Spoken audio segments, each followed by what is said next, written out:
Hi again, everybody, from Goss Stadium at Coleman Field on the campus of Oregon State University in Corvallis, along with Evan Bach and Brian Thomas, TJ Mathewson. This is Mike Parker welcoming you to Game 2 of this West Coast League doubleheader between the Corvallis Knights and the Yakima Valley Pippins.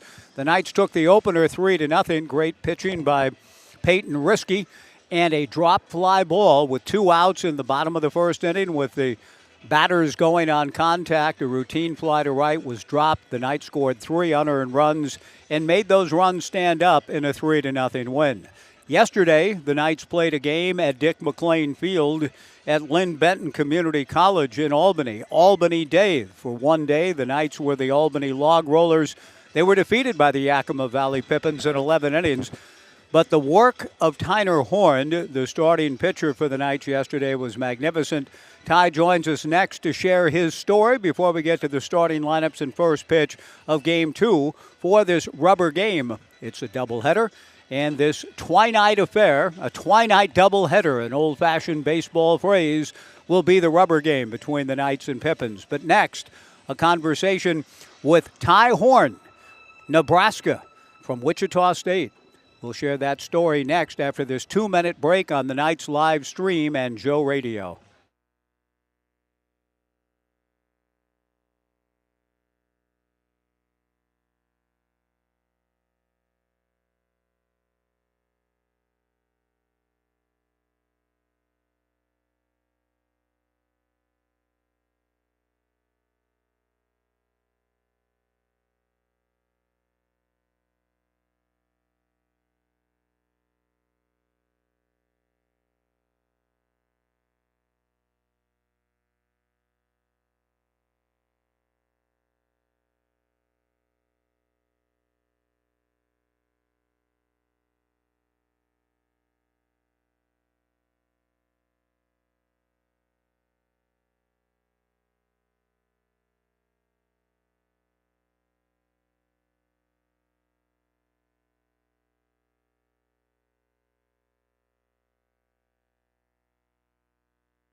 Welcome back to the live stream and on 1240 Joe Radio, a doubleheader coming up. The Knights and the Yakima Valley Pippins getting underway here shortly. A guy who pitched very well yesterday over at LB at Dick McLean Field and has pitched well for the Knights all summer, Tyner Horn. Tyner's a name, Ty. Thanks for joining me. Good to meet you.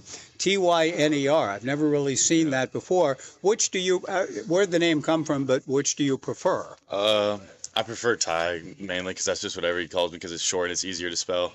But my name was supposed to be Tater until like last second my dad was like, how about Tyner on the birth certificate? So I think it was just something he made up and they just went with it, which I think is pretty unique, so that's pretty cool.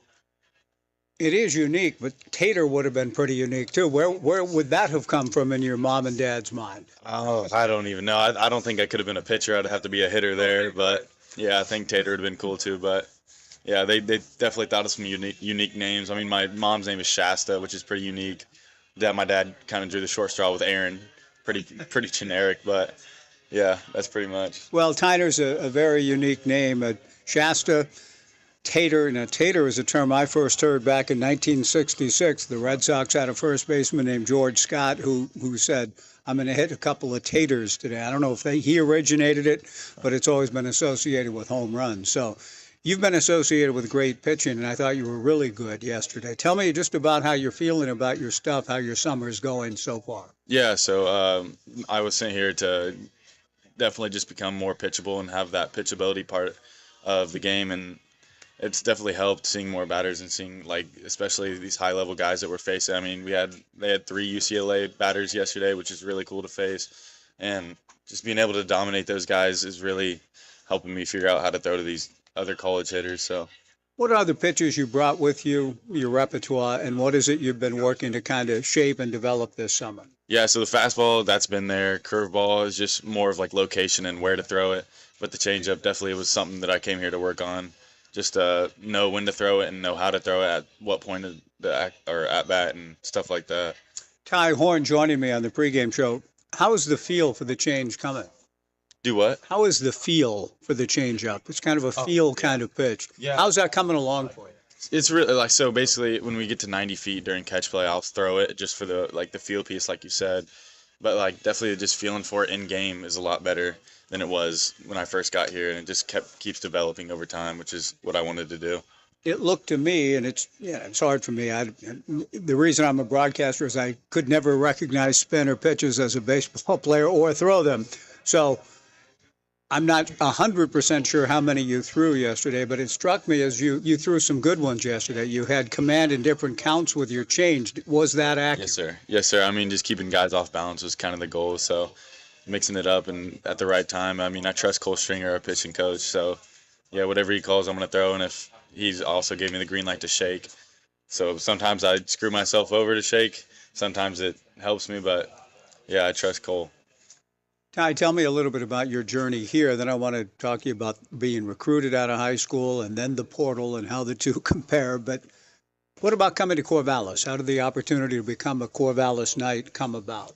So coaches wanted to send me to Alaska, and I kind of gave them a no to that. I didn't want to go that far, and I think they weren't very happy about that. So they went ahead and sent me to Oregon, and I thought it's great. It's very grateful for it. But the kid that was on the team last year, Grant Clevenger, kind of said he was coming back, and we came together. Mm-hmm. And he mentioned to me uni. I was like, oh, uni. Mm-hmm. And I guess I didn't know anything about uni till I got here. It makes us run a lot, but it's for the best. You feel like he's helping you? I mean, you feel like the type of shape and condition you're in is going to be really at a high level when you report in the fall to Lincoln? Yeah, for sure. I mean, I'll definitely be in shape because we go through a week of what he likes to call Hell Week at Nebraska. But yeah, definitely just staying in shape. He's definitely helped, and some new things that I've never even heard of that he's made us do has helped a lot. Saw you on the Willamette River the other day, 100 degrees plus. You and Garen and Luke and Kaysen and Cohen all enjoying our beautiful Willamette River in the triple-digit heat. How have you liked floating the river? So, you've done it a couple of times. What do you think of that experience? Yeah, so that was my first time floating the river, but we went to about an hour and a half south of Corvallis. We went to this rock cliff jumping place where it's really cool, and other people there. So yeah, that was pretty cool. Was that like outside of Cottage Grove, Oregon? Do you remember what the actual place was, Sharps Creek, or do you remember? I think it was Wildwood Falls. Oh, Wildwood. Yeah, and that was super fun. We've been there like 3 times. I mean, it's kind of a haul, but it's worth it for sure. It is a haul, and I hope you didn't risk your life by going under those waterfalls into the caves, or did you? No, I definitely made people jump before I did just to know it's safe. So good for you. So are you enjoying Oregon? I mean, this is the Beaver State. Yeah. State of Oregon. How have you liked it out here so far? It's super fun. The weather is definitely pretty much the same as Nebraska, but yeah, it's fun being out here being with a bunch of guys that love to compete. Last couple of things. Yeah, what would you say qualitatively the difference between when you're coming out of high school and being recruited and you chose to stay home? I don't know what other options you had when you went to Wichita State. Then you go into the portal and everybody's after you, so to speak. How would you compare the two experiences? So I say out of high school, I would say an immature pitcher to where I didn't know a lot about pitching. I was just up there throwing it. And then I had a couple I was committed to Wichita State for 2.5 years or so. And then my agent kind of talked to me because the whole coaching stage of Wichita State, my advisor talked to me and told me that he thinks it's best that I not totally forget about. Well, we cut him off mid-sentence. I meant to let him finish the thought, but it's a little bit abrupt. in that the game of all things has interrupted the conversation, and James DeCramer is ready to go. The right-hander's first pitch, a slider, should have been called a strike. It wasn't, and we are underway. If the zone's going to be like that, I'm not sure. Anthony Artini, that needs to be a strike, Mr. Artini. No balls and a strike to Adrian Hinojosa. The 1-0 pitch, fastball for ball 2, 2-0. So it appears as though the zone will not be a generous one, and James DeCramer getting the start for the Knights in the second game of the doubleheader will look to make the adjustment. The 2-0 pitch is a strike, and the count 2-1 to Adrian Hinojosa, leading off in center field for the Pippins. Batting second, Drew Johnson, the right fielder. Preston Allen hitting third at third. DeCramer kicks and comes back to the plate. Fastball up and in, ball 3. James getting back on the horse after missing nearly 17 months in a competitive game, and he has pitched very well. He's behind the count here, 3-1 to Adrian Hinojosa to open game 2 of the doubleheader, and his 3-1 pitch catches the outside corner. 3 balls and 2 strikes the count to Adrian Hinojosa, leading off in center field for Yakima Valley in the rubber game of this 3-game series. DeCramer kicks and comes back with a 3-2 slider just outside, ball 4. And Brooke Knight is asking, was it away? And the catcher, Luke Lavin, I'm not sure gave a satisfactory answer, but all of the pitches that were called balls, one of them was clearly a ball. The other 3 were close, and it just gives me a sense that Anthony Artini is going to be fairly tight with his zone this evening. Drew Johnson, the batter, swings at the first pitch. A line drive caught by Quinn Dufort, and then Dufort appeared to put the tag on Adrian Hinojosa going back. But Anthony Brown says safe. Dufort thought that he got the tag on the runner for a double play. And here we go again. Early in the game, umpiring comes into not a sense of questioning per se, but last game, a 3-0 Knights win in 7 innings, all 3 runs unearned, was on one level very uneventful, on another, a lot of stuff going on. An ejected coach for Yakima Valley, Brooke Knight, taking up on several occasions with the umpiring crew. Here, Brooke doesn't argue.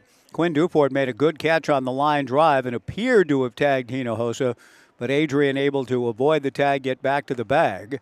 The first pitch to Preston Allen, a slider for a strike. The 0-1 fastball misses.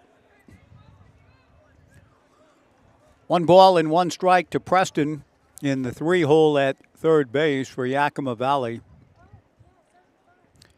James to the plate and bounces. The off-speed pitch, good block by Luke Lavin. 2-1 the count. Mauricio Gordato on deck, the catcher. Casey Wayne batting 5th in left field. Caleb Gray hitting 6th at first base. Owen Egan, the DH, hitting 7th. Dom Longo hitting 8th at second base. David Bianilla batting 9th at short. DeCramer delivers high and inside, ball 3. 3-1. A walk to Hinojosa to open the game. A line out, well struck by Drew Johnson. DeCramer now behind the count, 3-1 to Preston Allen. Top of the first inning of game 2 of this doubleheader. DeCramer's 3-1 pitch, high and away for ball 4.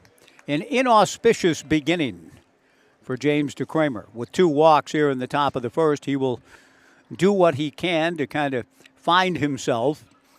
He's on the bump for the 4th time for the Knights this summer. 8 2/3 innings, 6 hits, 3 runs all earned, a walk, and 11 strikeouts in his 8 2/3. But just 1 walk in those 8 2/3 coming in. 2 walks here in the first. The batter is Mauricio Gordato with 2 on and 1 out. Mauricio lifts 1 foul to the Jack Riley concourse near Dwight down the left field line.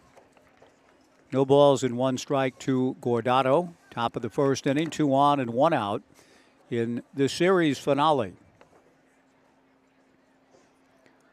Gordato out of Cal State San Marcos, Began his career at L.A. Mission College. He shows bunt and tries to drag it up along first and leaves it foul in front of his own dugout on the first base side. No balls and 2 strikes the count. With James DeCramer trying to work his way through a little bit of difficulty with command and maybe a slight bit of a squeeze job in the first couple of pitches that he threw. 0-2 the count to Mauricio Guardado. Hinojosa at second, Allen at first. The strike 2 pitch is stroked to right field, base hit. Kaysen Concerina plays it on a hop and makes a good throw back in to the cutoff man Quinn Dufort. Stopping at third base, Adrian Hinojosa. The bases are loaded with 1 out. DeCramer has been dominant in his previous 3 starts, but today the lack of control with the 2 walks and the 2 balls put in play have been hit very hard. A line out off the bat of Drew Johnson. That a well-scorched single to right to load him up, but he's still a double play ball away from getting out of it. Breaking ball way outside, ball 1. 1-0 to Casey Wayne with the bases loaded and 1 out. And the Yakima Valley Pippins with an opportunity to jump the Knights early. Casey out of Northwest Nazarene. James works from the stretch, the infield at double play depth. The 1-0 pitch, pounded foul at the plate. The count 1 ball and 1 strike. The Knights wrapping up this series with Yakima here in the second game of a doubleheader. Will be at Walla Walla tomorrow, Saturday, and Sunday. Home against the Springfield Drifters on Monday and Tuesday. We'll take a break for the All-Star game next Wednesday and then be back home for a game Thursday against the Northwest Star Nighthawks. DeCramer kicks and comes 1-1. Good slider for a strike in the count 1-2. Caleb Gray, the on-deck hitter. Coach Crustangel, ejected in game 1, served his penalty, is back coaching at third for the Yakima Valley Pippins. 1 ball and 2 strikes. DeCramer to the plate, a ground ball to third. Stepping on third for 1 is Ferragiro. The throw to first, not in time. A run in on the ground ball. Well done by Ferragiro. His best chance for a double play was to do exactly what he did. Go to the bag and then hope he could get enough on the throw to get Casey. But on the fielder's choice to third base, Casey Wayne picks up an RBI. Adrian Hinojosa comes in to score. And Yakima Valley takes the early lead in this one, 1-0. Caleb Gray steps in. Caleb takes a fastball for a strike, 0-1 the count. Caleb out of Spokane and competing, out of Boston and Washington State. Looking at the wrong roster, he gets hit by a pitch in a tough first inning. Foul ball or hit by pitch. And the home plate umpire, Anthony Artini, in a night of frustration for the coaches and players, heading down to first base. It appeared as though Caleb Gray was hit by a pitch. I think Anthony Artini was calling foul ball. And Anthony Brown says, nope, that was a hit batter and not a peep heard out of Brook Knight. I think we all kind of saw it the same way. Caleb Gray heads down to first base, having been hit by a pitch. Caleb is indeed out of Spokane, attended Yakima Valley Community College, played in 3 games this past spring at Washington State. Caleb gets hit by a pitch to load him up for Owen Egan. 1-0 Yakima Valley, top of the first inning. Egan, the designated hitter at the plate with the bases loaded and 2 down. DeCramer delivers, fastball away, ball 1. Easily the toughest inning that James DeCramer has experienced in his young Corvallis Knights career. His pitching coach Rich Dorman in the house tonight. 1 ball and no strikes to Owen with the sacks full and 2 down. Fastball in there for a strike and the count 1-1. For the Knights defensively, DeCramer and Luke Lavin, the battery. Quinn Dufort at first, Ty Yukamoto at second, Blake Wilson at short, Thomas Ferragaro at third, Houston Wheeler in left, Brandon Cabrera in center, Kaysen Concerina in right. Breaking ball from James misses for ball 2, 2-1. The bases loaded, 2 down, and a run in for the Pippins. Egan with a count of 2 balls and a strike. DeCramer kicks and delivers. Fastball lifted to right center field, playable for Brandon Cabrera. Moves over and back a few steps to make the catch. The inning is over. It was a tough one for DeCramer, who has heretofore been dominant. But he walks 2, he hits a batter, he allows a base hit and a run in the top of the first inning. Yakima Valley 1, the Corvallis Knights coming up on the Knights live stream and Joe Radio.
Bottom of the first inning, let's take a look at the Corvallis Knights starting lineup. They go to work trailing 1-0. Tyler Dish having completed his warm-up tosses and is getting ready to go to the following lineup as announced by head coach Brooke Knight. Leading off in center field, Brandon Cabrera. Batting second at second base, Tai Yukamoto. Batting third at shortstop, Blake Wilson. The cleanup hitter, the designated hitter, Kevin Takeuchi. Tyler Dish's first pitch goes to the backstop, way outside. 1-0 the count. Brandon Cabrera, the leadoff hitter. Thomas Ferragaro batting fifth at third. Kaysen Concerina hitting sixth and right. Luke Lavin batting seventh and catching. Quinn Dufort hitting eighth at first base. Houston Wheeler batting ninth and left. Dish's 1-0, breaking ball misses up and in. 2 balls and no strikes to Brandon Cabrera. Tyler Dish getting the opportunity on the hill out of Yakima Valley College from Redmond, Washington. The 2-0 pitch drops low, ball 3, 3-0 to Cabrera, 1-0 Yakima Valley in the bottom of the first inning. Dish and Mauricio Gordado, the battery for the Pippins. The 3-0 pitch taken, low and away, ball 4. Ball 4 came back to bite James DeCramer in the top of the inning. We'll see if the Knights can cash in on their own here in the bottom half, with Brandon Cabrera drawing a 4-pitch walk. Tai Yukamoto, the batter. Brooke Knight coaching down at third base. The 16th year skipper with 10 championships, 7 straight.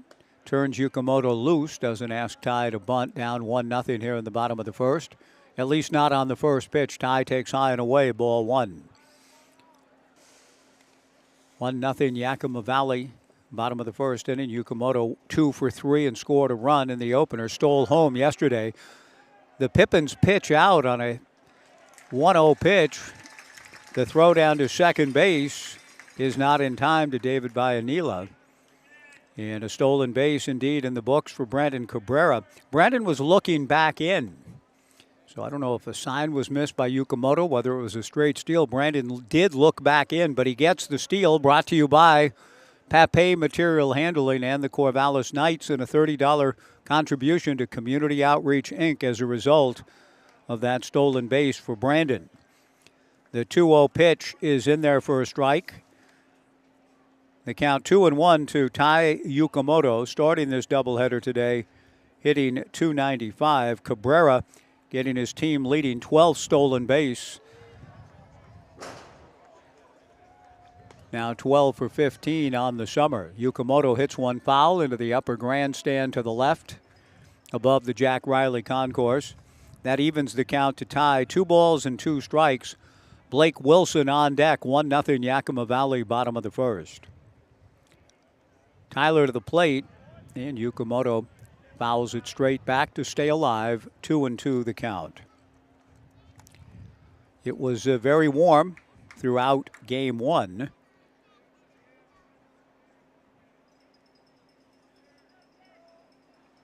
But it has cooled off nicely here in the nightcap of the doubleheader. And a balk has been called. The pitch to Yukamoto's lined into left field for a base hit. The Knights will take that result. Anthony Brown calling a balk. The pitch to the plate came after the balk was called, and the Knights get to choose the result. And they like the result. Tai Yukamoto with his 3rd hit of the doubleheader. A base hit to left. Brandon Cabrera to 3rd. Blake Wilson will be the hitter, and the Knights with a great opportunity to get this ball game even as we begin in the second game of the doubleheader. A very pleasant 81 degrees. It has been quite a heat wave the last, as you well know, and I hope have endured with as much comfort as possible. Yukamoto goes. The pitch is high. They throw through to second, and it's not in time. Tai Yukamoto in with a stolen base. The Knights with their second steal of the inning. Yukamoto now 10 for 12. An exciting play yesterday at Lynn Benton Community College with a steal of home by Yukamoto to get the Knights even at 1 in the bottom of the first inning. The Knights here in the bottom of the first in the second game of the doubleheader after winning the opener 3-0, trying to get this ball game even. The pitch on the way misses high, and they have a great chance to take the lead. With Blake Wilson at the plate, 2 balls and no strikes. Blake starting the day, the second leading hitter for the Knights at .328. 0 for 3 in the opener. He swings and lifts one to left field. Casey Wayne fighting the sun. The center fielder moves over. Adrian Hinojosa to make the catch. Tagging is Brandon Cabrera. He comes in to score to tie the game. And Yukamoto advances to 3rd. The definition of a productive out. A sacrifice fly for Blake Wilson. A 1-1 tie with the go-ahead run now 90 feet away and also in position to score on a fly ball. A 1-1 tie. Tai Yukamoto at 3rd. Kevin Takeuchi the hitter. The Knights leading hitter at .345. 3 homers to lead the team, and the league leader in RBIs with 29. Looking for number 30 right here to give the Knights the lead. Tyler Dish delivers a fastball high, ball 1. 1-0. 1-1 tie in the bottom of the first inning. Dish is making his first start this summer, his 9th overall appearance, 13 2/3 coming in. He induces Takeuchi to hit a high pop fly up along first. Coming down the line is Caleb Gray in fair territory to make the catch. 2 down. Nice work by Dish to get the league's RBI leader out with a runner at 3rd and 1 out. 2 away, Thomas Ferraggiaro, the switch hitter, coming to the plate for the Corvallis Knights. Ferraggiaro out of Central Catholic High School, commuted from Wilsonville, looking to give the Knights the lead here in the bottom of the first of a 1-1 tie. The first pitch from Dish misses up and in, ball 1.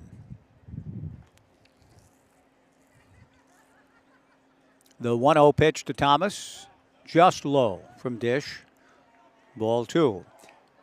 Tyler Dish and Mauricio Guardado, the battery for the Pippins. Caleb Gray at first, Dominic Longo at second.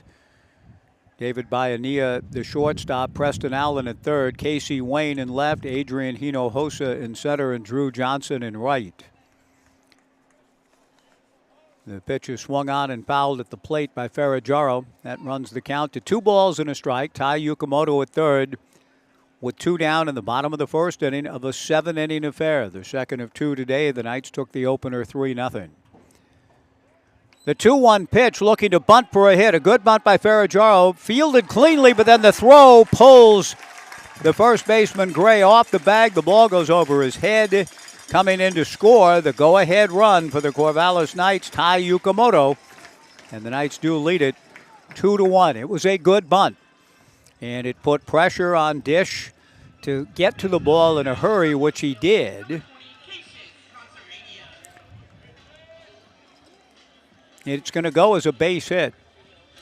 No error on the play. A 2-out bunt single for Thomas Ferraggiaro. And the Knights take the lead at 2-1. Kaysen Consarina, the batter. Consarina waits as Mauricio Guardado heads out for a conversation with Tyler Dish, who was just about out of the inning in a 1-1 tie, but made a poor throw in attempting to get Thomas Ferraggiaro racing down the line. The Knights with a 2-1 lead in the bottom of the first inning. Kaysen Consarina steps in.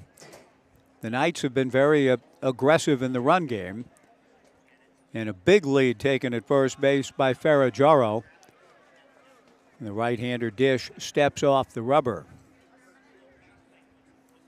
Ferraggiaro 6 for 6 in stolen bases. The first pitch misses high and inside to Kaysen Consarina. 1 ball and no strikes.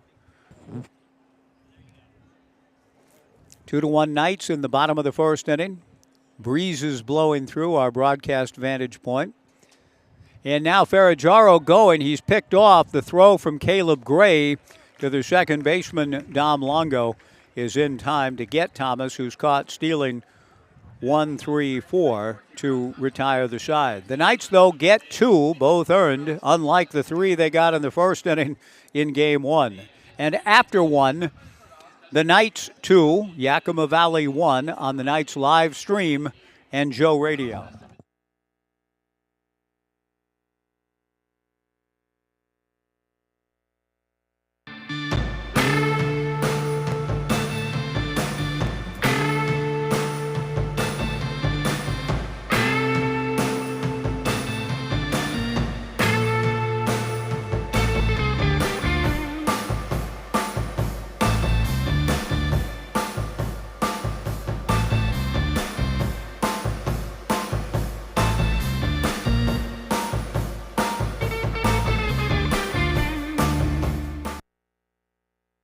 At Eugene Airport, we want to say thank you.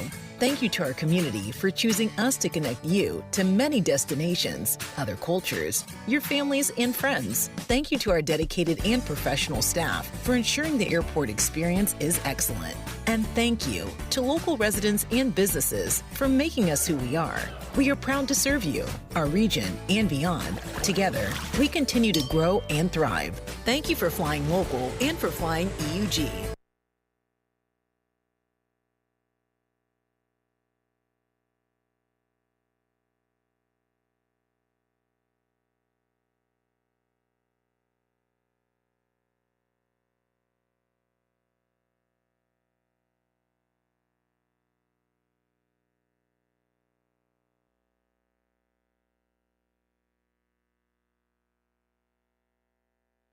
Second inning, 2-1 Knights. James DeCramer goes to work. First ball swinging. Dominic Longo hits one foul below the Omaha room to our right. No balls and 1 strike. A laborious first inning for James. 25 pitches. He walked 2. He hit a batter. Hoping for a more economical frame here in the second. He kicks and comes to the plate. Swung on and hit foul off of Dixon Rec and into Urchin Alley. No balls and 2 strikes to Dom Longo. He'll be followed by David Bayanilla and then Adrian Hinojosa for the Yakima Valley Pippins. Breeze is blowing out to left center field. Kramer back to the plate. Fastball stroked into left center field for a base hit. Houston Wheeler over to cut it off. Fires the ball back into Tai Yukamoto. And that's something that I'm sure DeKramer will note himself as a fine craftsman. But too much of the plate on an 0-2 pitch. And Dom Longo makes him pay for it with a solid single to left to open the top of the second inning. That'll bring to the plate David Bayanilla, the shortstop. DeKramer to the plate, fastball away. Ball 1-0. David Bayanilla, born in the Dominican Republic. Grew up in Boston, I believe, if I read his bio correctly. He plays at Central Arizona Junior College. The 1-0 pitch misses, and DeKramer just isn't his usual sharp self yet. He's trying to find his way through here early. A solid single to left to open the inning. 2 balls and no strikes to David Bayanilla. 2-1 Knights in the second. DeKramer comes set. The runner goes. The pitch is low. The throw to second is not in time. Then the runner falls off the bag and is tagged out by Tai Yukamoto. 1 away. A good throw from Lavin to Yukamoto, but Longo had gotten a tremendous jump. And a good slide into second, it appeared from here, but he overslides the bag, and Yukamoto, holding the ball, slapped the tag as soon as Longo fell off the bag for the out. David Bayanilla, meanwhile, with a count of 2-1, takes a strike. I'm not sure. I think there was some confusion. I think the count is 3-1, and it is. That previous pitch was called ball 3. Bayanilla then takes a pitch for a strike. 3-1 the count. DeKramer delivers, hit off the end of the bat slowly by the mound to the shortstop, Blake Wilson. And Wilson sails the throw high over the head of Quinn Dufort for an error. And that'll bring to the plate Adrian Hinojosa. E6, Blake Wilson fielded the ball cleanly and sailed one. We've seen some unusual things. The players at this level, they're very good. And we saw a routine fly ball, dropped in the first game by an outfielder for the Pippins. And while that was a little more difficult, with Wilson having to charge a good deal on the field turf before the throw, nevertheless, he fielded cleanly and it appeared as though that would be an easy and routine play. But, as is very unusual for Blake, the throw sailed on him. Tying run by Bayanilla aboard. A slider for a strike to Hinojosa from DeKramer. 2-1 Knights in the second. DeKramer delivers a ground ball to Blake Wilson. Shovels to Yukamoto slowly. And then Quinn Dufort didn't stay on the bag at first. Strange game. What's going on? Wilson on his toss to Yukamoto shoveled the ball to first, to tie at second. The ball dribbled out of Blake's hand, so it's a rough night for Blake so far defensively, but Yukamoto's throw to first, Quinn Dufort didn't have his foot on the bag. If he did, it's a double play and the inning's over. So I'm mystified, staggered at the moment by weird things going on here. The first pitch is in there for a strike to Drew Johnson, 0-1 the count. The Knights have been so solid in so many different phases. Tonight, so far, not so much. They lead it 2-1. The strike one fastball on the inside corner, strike two. A routine double play ball to Blake Wilson. That was going to get the Knights out of the inning. I thought pick up Blake's spirits after the poor throw. And when he went to shovel the ball to Yukamoto, the ball dribbled out of his hand. Yukamoto still made the pivot and threw to first, and Quinn Dufort didn't have his foot on the bag for some inexplicable reason. The strike two pitch, well, all is well. Drew Johnson swings and misses for strike three. It's been kind of a bizarro night, that's all I can say. And even the series, last night's game in Albany, strange things we have seen today. But in the end, it all works out. No runs, a hit, an error, and one left. We are through 1.5 The Knights 2 and the Pippins 1 on the Knights live stream and Joe Radio.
The Knights leading 2-1 as we go to the bottom of the second inning.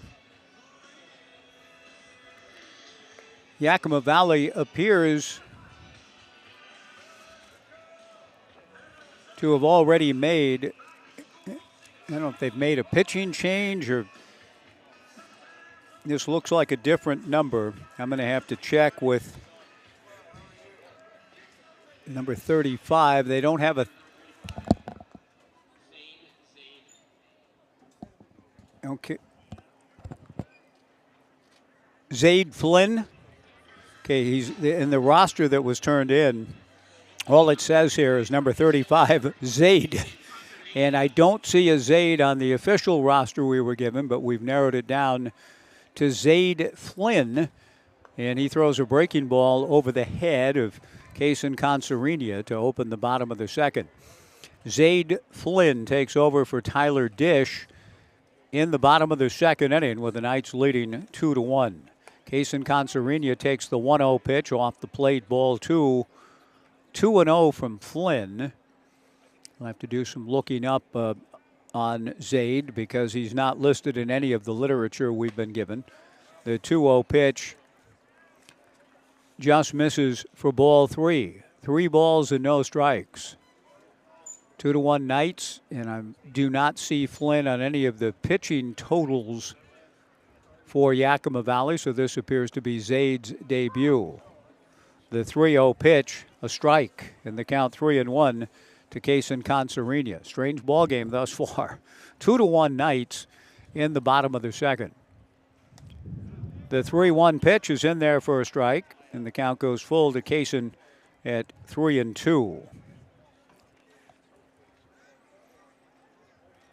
The 3-2 pitch pulled foul past Brooke Knight. And back onto the field of play where Casey Wayne will defer to Corvallis Knights ball player will chase it down, Gabe Hernandez. Gabe's on the field as the 3-2 pitch comes in, down and away, ball 4. Consarinia draws the leadoff walk, as did Brandon Cabrera last inning against Tyler Dish. Luke Lavin comes to the plate.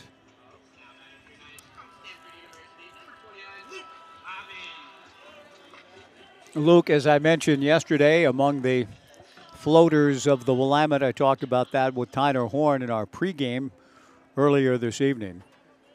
The 5 floaters seem to be thoroughly enjoying themselves on the Willamette a couple of days ago. Lavin swings and misses, the count 0-1.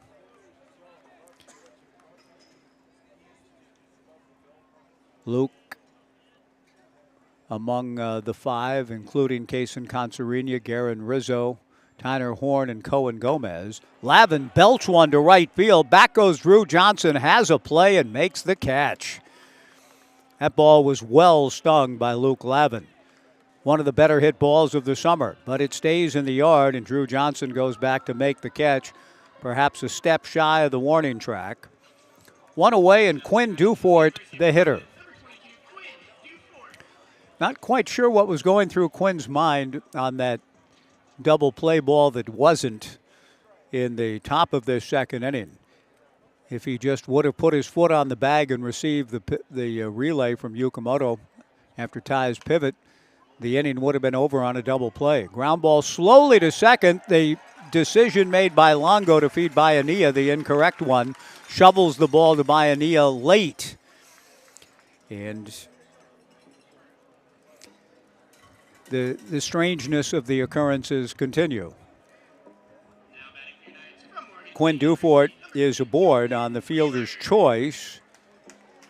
Concerina safely in at second. Good speed for Kaysen and good hustle, beating the toss from the glove directly to Bayanilla. The only sure out was at first, and a throw needed to be made, I think, to get the lead runner. Longo needed to take the ball out of his glove and get a little something on it to his Keystone partner Bayanilla, and did not. The ball just kind of floated from the glove to the waiting glove of Bayanilla, but too late. First pitch missing to Houston Wheeler from right-hander Zaid Plynn. The 1-0 pitch swung on and missed by Houston to even the count at 1-1. 2-1 Knights, bottom of the second inning. Concerini at second, Quinn Dufort at first, and one out. The next pitch misses, a back pick down to first, and Quinn Dufort is called safe, which is, I think, a bit of a break for the Knights. Anthony Brown making the call from afar, stationed behind the mound. I think Quinn may have been out on the back pick attempt by Mauricio Guardado down to Caleb Gray. Good effort on Mauricio's part. The 2-1 pitch swung on and fouled at the plate by Houston Wheeler. And that evens matters at 2 balls and 2 strikes, with the Knights trying to add to their 2-1 lead on a much more typical summer evening here.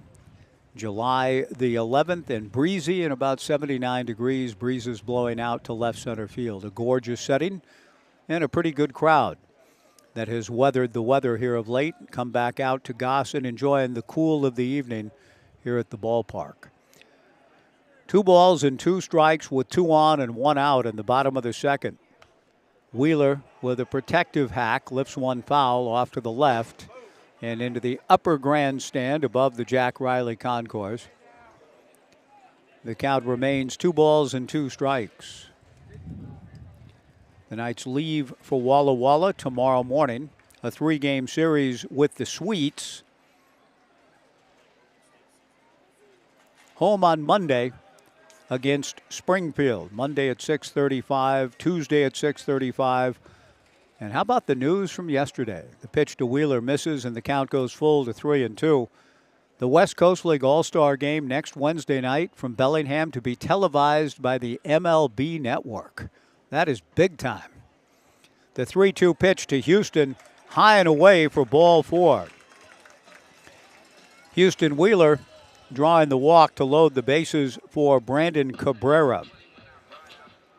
It's a testament to the quality of play in this league through the years. Dan Siegel was telling us yesterday, as did Commissioner Rob Nyer after the game. I had a chance to visit with the commission for a few minutes. The announcement was made officially yesterday, but there have been talks going on for weeks. With the bases loaded and 1 out, the pitch to Cabrera lifted foul into the last row of stands to the right. You heard screams of, oh, as the ball came into the stands, everybody ducking out of the way of it. The ball hit the metal bleachers and all as well. But it threw a scare into some of the fans here. Now Cabrera, slow tapper, back to Zaid Flynn. He makes a nice play and throws to first to get Brandon Cabrera. But on the play, Concerina comes in to score to add to the Knights' lead. It's now 3-1, and Brandon with the RBI. on the putout 1-3. 3-1 Knights. Tai Yukamoto to the plate with runners at second and third and 2 down. Quinn Dufort at third, Houston Wheeler at second, Zaid Flynn to work from the windup. Breaking ball way outside. Good effort by Guardado to go out and get it. 1-0 the count. But it became official with the West Coast League saying, look, you don't have any programming for Wednesday night. The All-Star game will have been the night before. We've got a great game showcasing a lot of really talented players. Why don't you broadcast it? Ground ball wide at first. Caleb Gray fields and shovels to Zaid Flynn covering. The inning is over. And the MLB Network said, yeah, good idea. So next Wednesday, a showcase for our great league with the All-Star game to be televised on the MLB Network, and 7 Knights will be participating in it. The Knights pick up a run in the second. No hits, no errors, and 2 left. At the end of 2, the Knights 3 and Yakima Valley 1 on the Knights live stream and Joe Radio.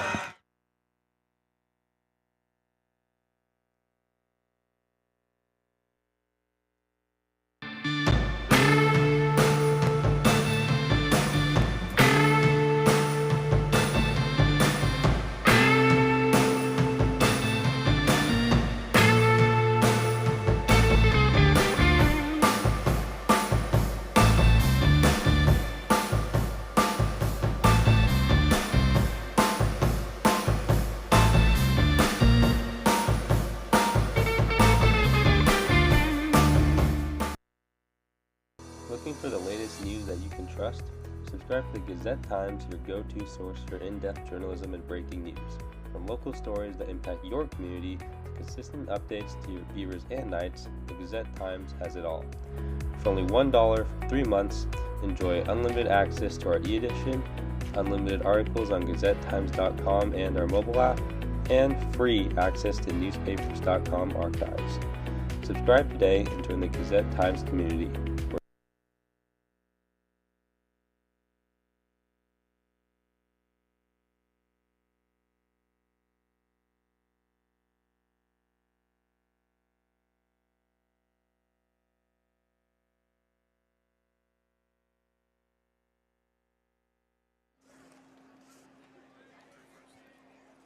Top of the third, 3-1 Knights. James DeCramer with a first pitch strike to Preston Allen. James comes back and bounces the 0-1 pitch. That evens the count. 1 ball and 1 strike to Preston, who walked in the first inning. A tough first inning for James. 25 pitches, 2 walks, a hit batter, a base hit, a well-hit ball for an out. Changeup, nice pitch in there for a strike. The count 1-2. It was enjoyable to visit with Tyner Horn before the game about the feel for and the command of his changeup. DeCramer has a plus change already. The redshirt freshman kicks and comes 1-2. Slider taken. Strike 3 called. Now, James has been a little bit, from the standards he set, a little bit off in this outing so far, but that sequence looked like the James DeCramer, who I think is going to dazzle as an Oregon State pitcher, perhaps even in the rotation next year, next spring, as a redshirt freshman for Rich Dorman as his pitching coach. Really talented right-hander James DeCramer to the plate. Change up for a strike. 0-1 to Mauricio Guardado. Guardado singled sharply to right field in the first. 3-1 Knights in the third. James trying to get locked into a rhythm. Works quickly, delivers, off speed again, swung on and missed.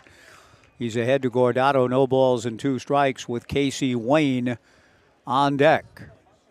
A 7-inning affair. Peyton Risky went 5 scoreless in the opener for the Knights. DeCramer to the plate, change up, got him swinging. Beautiful sequence of pitches again, and back-to-back punch-outs for James. 3 straight strikeouts, in fact. So after that little bit of a shaky start by his standards, with that kind of rough patch in the first inning, he appears to be settling in. 2 outs, nobody on. Casey Wayne, an RBI ground out in the first. Swings at the fastball, fouls it straight back.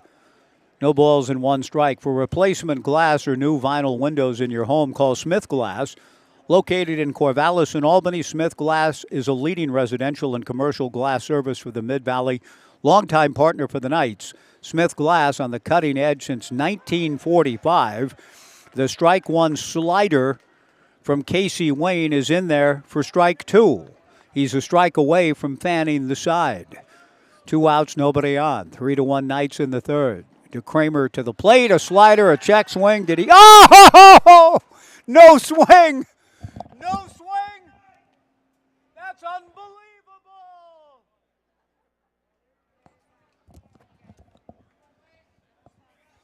The strike 2 pitch, Anthony Brown says no swing. Incredible. Incredibly bad call. 1-2 the count. DeCramer ready, delivers, taken high and inside, ball 2.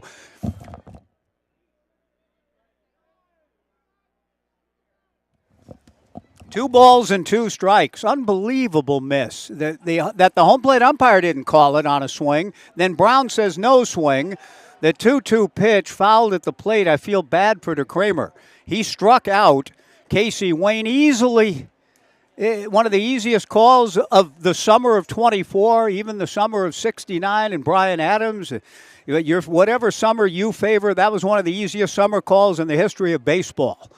And now DeCramer's still working on Casey Wayne. The 2-2 pitch swung on and a little nubber. It's a fair ball fielded by the catcher, Luke Lavin, who tags out Casey Wayne. And the inning is over. No.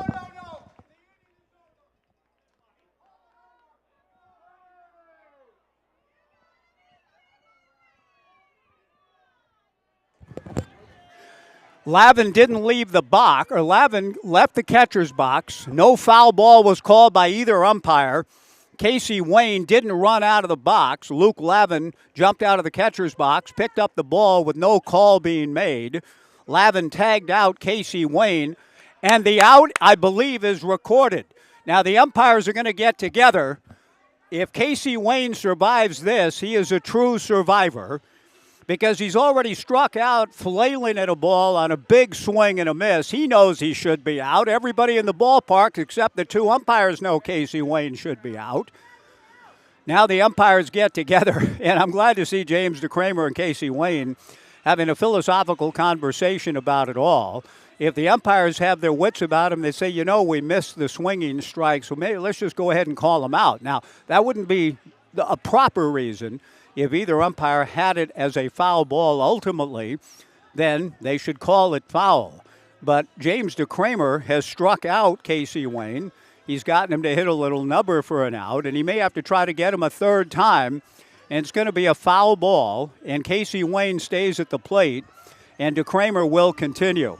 It's been some of the weakest work in the history of the profession. 2 balls and 2 strikes with 2 outs, and Brooke Knight's not giving up the argument. Neither umpire called it foul. Casey Wayne didn't leave the box.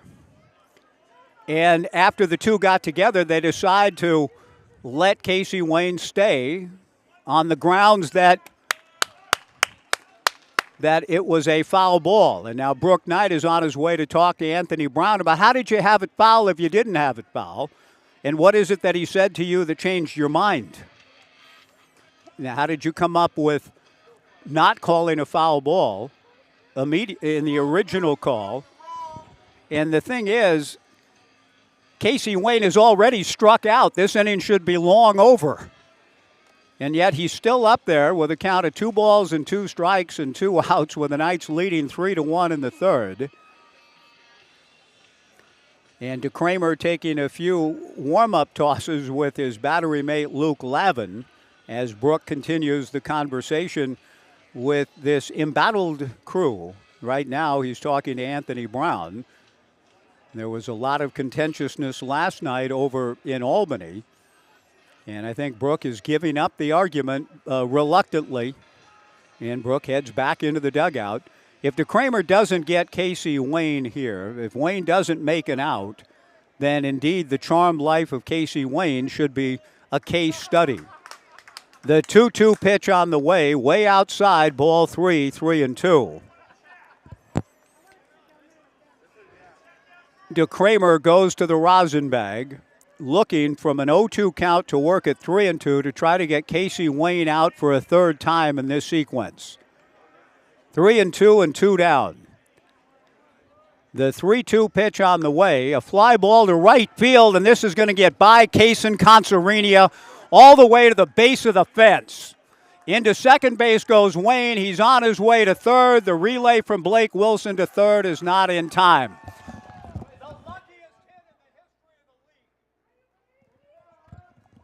Casey Wayne goes to third on a well-hit ball. He battled back from an 0-2 count and ends up tripling into the alley in right center field. No business being at the plate at all, and ends up tripling to right center. Good for him. Good work on Casey Wayne's part. It wasn't his fault.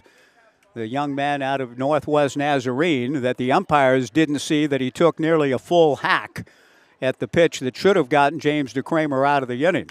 Fastball, a grounder to short. Blake Wilson looks it in, throws to first. The inning, and in a sense, the ordeal is over. No runs across. A 2-out triple for Casey Wayne, living the charmed life. But then Caleb Gray grounds out to short, and the Pippins are gone in the third. No runs, a hit, a man left. We go to the bottom of the third. The Knights 3, the Pippins 1. Another pitcher coming in for Yakima Valley. So in the interest of regrouping, we'll take a 2-minute pitching change break. The Knights 3, the Pippins 1 as we go to the bottom of the third on the Knights live stream and Joe Radio.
Bottom of the third inning, 3-1 Knights. Lee Sousa, the new pitcher for the Yakima Valley Pippins. And the first pitch to Blake Wilson is down and away, ball one. Blake Wilson, Kevin Takeuchi, and Thomas Ferragaro. The 1-0 pitch, breaking ball misses for ball two. 2-0. One inning per thus far. Tyler Dish, the first inning. Zaid Flynn, the second. Now Lee Sousa in the bottom of the third. His 2-0 pitch misses for ball three. 3 balls and no strikes with the Knights leading 3-1. Sousa's making his third appearance. He's worked 3 2/3, 4 hits, a run, a walk, 3 strikeouts. The right-hander back to the plate. The 3-0 pitch to Blake Wilson, a strike in the count 3-1. Blake, a sacrifice fly in the Knights' 2-run first inning. The Knights picked up a run last inning, lead it 3-1 in the bottom of the third. Blake swings and fouls it straight back to run the count full to 3-2. Blake Wilson, Kevin Takeuchi, and Thomas Ferraggiaro in the bottom of the third inning. Strange goings on here at Goss Stadium at Coleman Field, both in Game 1 and in this second game, primarily from the histrionics of the umpiring crew. The 3-2 pitch missing in the turf for ball 4. Blake Wilson trots down to first. The third straight inning wherein the Pippins pitcher has walked the leadoff man on the previous 2 occasions. The Knights have made the Pippins pay for that. They've scored a run on leadoff walks twice now in this ball game. Kevin Takeuchi, the batter, 3-1 Knights in the bottom of the third. Souza delivers and just misses ball 1, 1-0. Pape Material Handling keeps you moving one step closer to home. The Knights and Pape have teamed up again in support of Community Outreach, Inc. Every stolen base means a contribution to Community Outreach, Inc., a local nonprofit dedicated to helping people lead healthy and productive lives. COI, Teamwork, Process, Impact, and Opportunity, creating transformative pathways to life with Community Outreach, Inc. and Pape Material Handling. The 1-0 pitch taken low for ball 2. Souza comes back and misses to Kevin, ball 3. 3 balls and no strikes. Blake Wilson at first, nobody out in the bottom of the third. 3-1 Knights. Souza from the stretch delivers a fastball for a strike, and the count 3-1. Lee has fallen behind both Knights hitters here in the bottom of the third, 3-0. Got to 3-2 to Blake before walking him. Wilson goes. The 3-1 pitch is outside for ball 4. Back-to-back walks to open the bottom of the third inning. Blake Wilson to second, Kevin Takeuchi to first. Thomas Ferraggiaro, the batter. And we'll have a conversation coming up on the mound with Lee Souza coming out of the bullpen, having a little bit of trouble with the command of his stuff with back-to-back free passes. Ferraggiaro with a base hit in the first inning, a bunt single for a run batted in. And the Knights scored twice to eradicate the early 1-0 deficit. They lead it 3-1 in the bottom of the third. If you live or work in one of 24 Western or Central Oregon counties, then you are entitled to membership privileges and the full financial services at Oregon State Credit Union. Join online at OregonStateCU.com or at one of their 15 branches. Oregon State Credit Union was the proud title sponsor of our July 3rd fireworks show, investing in all of our communities and dedicated to creating financial solutions toward making local lives better. Ferraggiaro shows bunt, takes low, ball 1, 1-0. Wilson at second, Takeuchi at first, nobody out. Again, Thomas shows and takes down and in, ball 2, 2-0. Kaysen Consarina on deck. There was a check swing call on Kellen Siegel yesterday over in Albany that was astonishing to all in terms of how it was called. Ferraggiaro gets the bunt down on a 2-0 pitch. Mauricio throws to first. The sacrifice works 2-3. Nicely done by Ferraggiaro. On the play, Blake Wilson into third. Kevin Takeuchi to second. Kaysen Consarina to the plate. Kaysen drew a walk and scored a run last inning.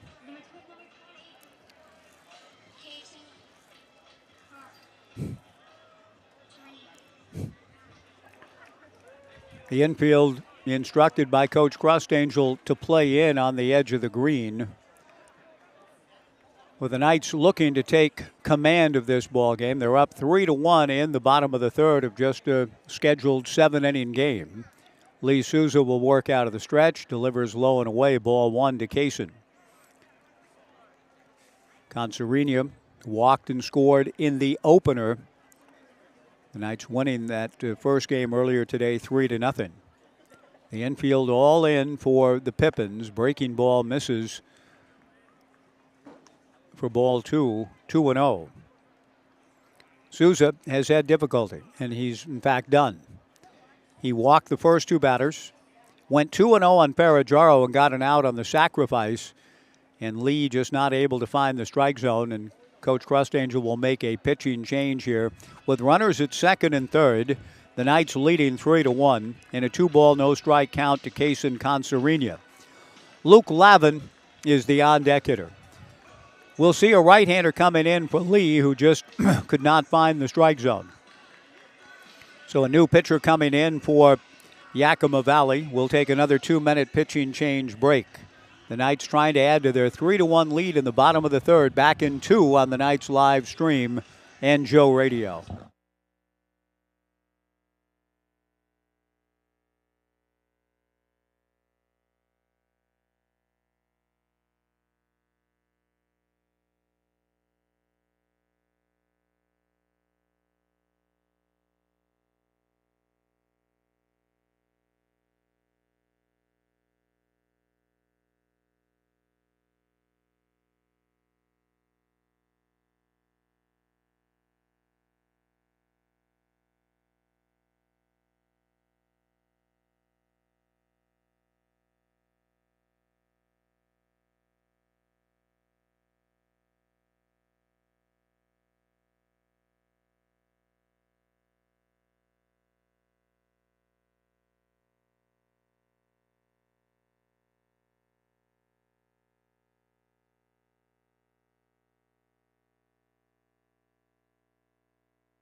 Carl Molin Kovash is the new pitcher, 6'6", 215 out of Whitman from Rolling Meadows, Illinois. He takes over for Lee Souza and inherits a 2-ball, no-strike count to Kaysen Conserina. With the Knights leading 3-1, a squeeze play is on. The pitch is high, and my goodness, the batter trying to get out of the way of a pitch is being called out for interference. So this umpiring crew, I think this is an unbelievable call as well. With a home plate umpire, Anthony Artini, calling the batter out for interfering with Conserina on a squeeze play, trying to get out of the way of a pitch that nearly knocked him down up and in with a squeeze. And Blake Wilson running down the line from third. And that's a double play with the batter out and the runner out at the plate, and the inning is over. And Brook Knight is beside himself. The inning is over on a fastball squeeze play with the pitch buzzing and poor Kaysen Conserina around his head. He was trying to fall back out of the way, and as he was doing so, kind of fell backwards. The catcher, Mauricio Guardado was trying to make the tag on the oncoming runner, Blake Wilson. Wilson was tagged out by Guardado, and the hitter, Conserina, was called out for interfering with the catcher's attempt to make the tag on Wilson. A double play ends the inning. Brook Knight has seen some of the strangest things he's ever seen. The inning is over on that double play. The Knights were up 3-1 and about to break the game open, and a bizarre double play called on a botched squeeze play and interference called on the hitter, Conserina. One of the strangest couple of games, in this game in particular, I've ever been around. At the end of 3, the Knights 3, And Yakima Valley won. 90-second break, back with the fourth after this on the night's live stream in Joe Radio.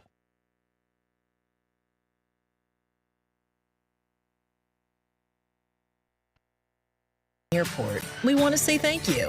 Thank you to our community for choosing us to connect you to many destinations, other cultures, your families, and friends. Thank you to our dedicated and professional staff for ensuring the airport experience is excellent. And thank you to local residents and businesses for making us who we are. We are proud to serve you, our region, and beyond. Together, we continue to grow and thrive. Thank you for flying local and for flying EUG. News that you can trust. Subscribe to the Gazette Times, your go-to source for in-depth journalism and breaking news. From local stories that impact your community to consistent updates to your beavers and knights, the Gazette Times has it all. For only $1 for 3 months, enjoy unlimited access to our e-edition, unlimited articles on GazetteTimes.com and our mobile app, and free access to newspapers.com archives. Subscribe today and join the Gazette Times community.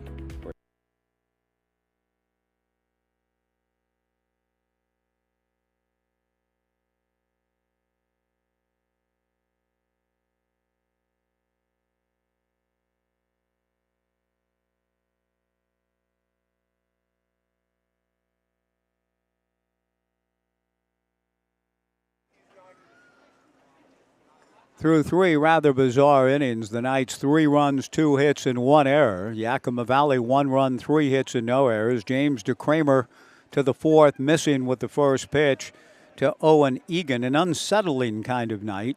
The 1-0 pitch to Owen outside from James for ball 2. DeCramer had his best inning of his outing last inning, even with all of the histrionics. Slider on the 2-0 pitch. A strike in the count, 2-1 to Egan, who flied to center field in his first at-bat. 3-1 Knights in the 4th. The strangest double play I've ever seen called. And again, we're talking nearly 60 years, not quite. The 2-1 pitch hit high in the air on the right side. First baseman Quinn Dufort backs up. Second baseman Ty Yukamoto takes charge and makes the catch, 1 away, and Dominic Longo the batter. It is actually more like 58 years. I was just rounding up. I've been watching baseball for 58 years, and I've never seen a double play like that in 58 years. A squeeze play with the batter, Kaysen Concerina, and the pitcher did a nice job, actually. Carl Molan Kovac, you're taught, if the squeeze is on and you know it, to throw a pitch up and in that's unbuntable. And certainly it was, and all Concerina was trying to do was get out of the way of it. And as he did so, he kind of fell backwards with Blake Wilson coming down the line from third. Mauricio Guardado did a nice job to catch the pitch, make the tag on Wilson, and then the batter was subsequently called out by Anthony Artini for interfering with Guardado's attempt to make the tag on Wilson. The strangest double play I've ever seen. James DeCramer works Dom Longo with a breaking ball strike, another one as well, and now the strike 2 pitch misses down and away.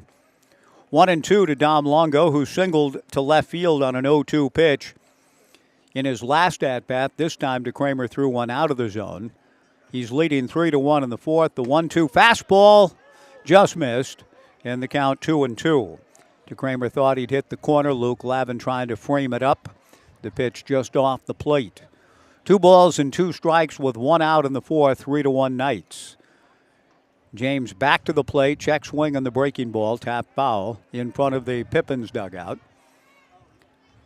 James DeCramer and Luke Lavin, the Knights battery. Quinn Dufort at first, Ty Yukamoto at second, Blake Wilson at short, Thomas Ferragaro at third, Houston Wheeler in left, Brandon Cabrera in center, Kaysen Concerina in right. 2-2 fastball, buzzing Longo up and in, ball 3. From 0-2 to full to Dominic Longo in the 4th. The Knights leading 3-1 after taking the opener 3-0 on 3 unearned runs. DeCramer shakes to the pitch he wants. Now comes back 3-2. Slider pounded foul at the plate. Longo pounding it down off his front foot. The count remains 3 balls and 2 strikes. There's some activity going in the bullpen. We might see a change mid-inning. DeCramer again shakes, now nods yes. The redshirt freshman right-hander's 3-2 changeup, stroke to left field, base hit. DeCramer shaking to the change, left it up. Houston Wheeler gets the ball back in. Dom Longo with a base hit to left. David Bayanilla will be the hitter, and what I thought was coming is here.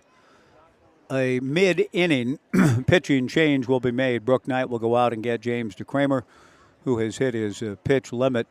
And we'll see somebody else coming in now to try to protect the Knights' 3-1 lead.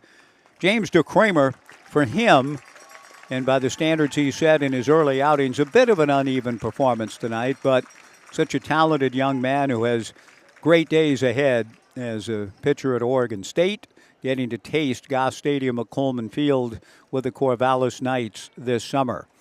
The Knights make a call to the bullpen here in the fourth, leading 3-1. We'll be back after a 2-minute pitching change break to Goss Stadium at Coleman Field. The Knights 3, the Pippins 1, back in 2 on the Knights live stream and Joe Radio.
And all Stanford Cardinal battery as we play on. Cohen Gomez delivers to David Bayanilla, high for ball 1. Cohen taking over for James DeCramer in the fourth with the Knights leading 3-1. Cohen Gomez and Luke Lavin together on the river the other day, and now together here at Goss Stadium at Coleman Field. Gomez misses with a 1-0 pitch, ball 2, 2-0. Out of Canyon High School in Anaheim Hills, heading north to Stanford. The 2-0 pitch from Cohen misses high, ball 3. 3-1 Knights. They were this close, it appeared, to breaking the game open. Then the strangest double play of all time ensued. And so now the tying run at the plate, the 3-0 pitch, a strike from Cohen, and the count 3-1. Cohen making his 7th appearance with the Knights this summer, 11 2/3, 14 hits, 6 walks, 11 strikeouts.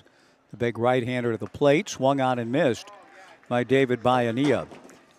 And the count goes full, 3 balls and 2 strikes, 3-1 Knights in the fourth. It's just a 7-inning affair. So the Pippins very much alive after the quirky double play, and now a threat here in the fourth A throw to first base. Back to the bag goes Dom Longo. Dom is 2 for 2. Bayanilla aboard on an error in the second. 3 balls and 2 strikes to David.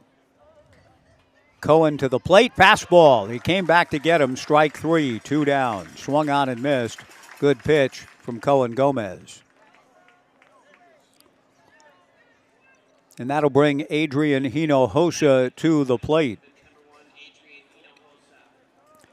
Adrian drew a walk to open the game. Ended up scoring a run, the Pippins' lone run in this one back in the first inning. The pitch on the way to Adrian, a strike, and the count 0-1. Then hit the ground ball that has just added to the strange texture of this evening. A ground ball to second that appeared to be a routine double play ball to end an inning. Anything but routine as it turned out.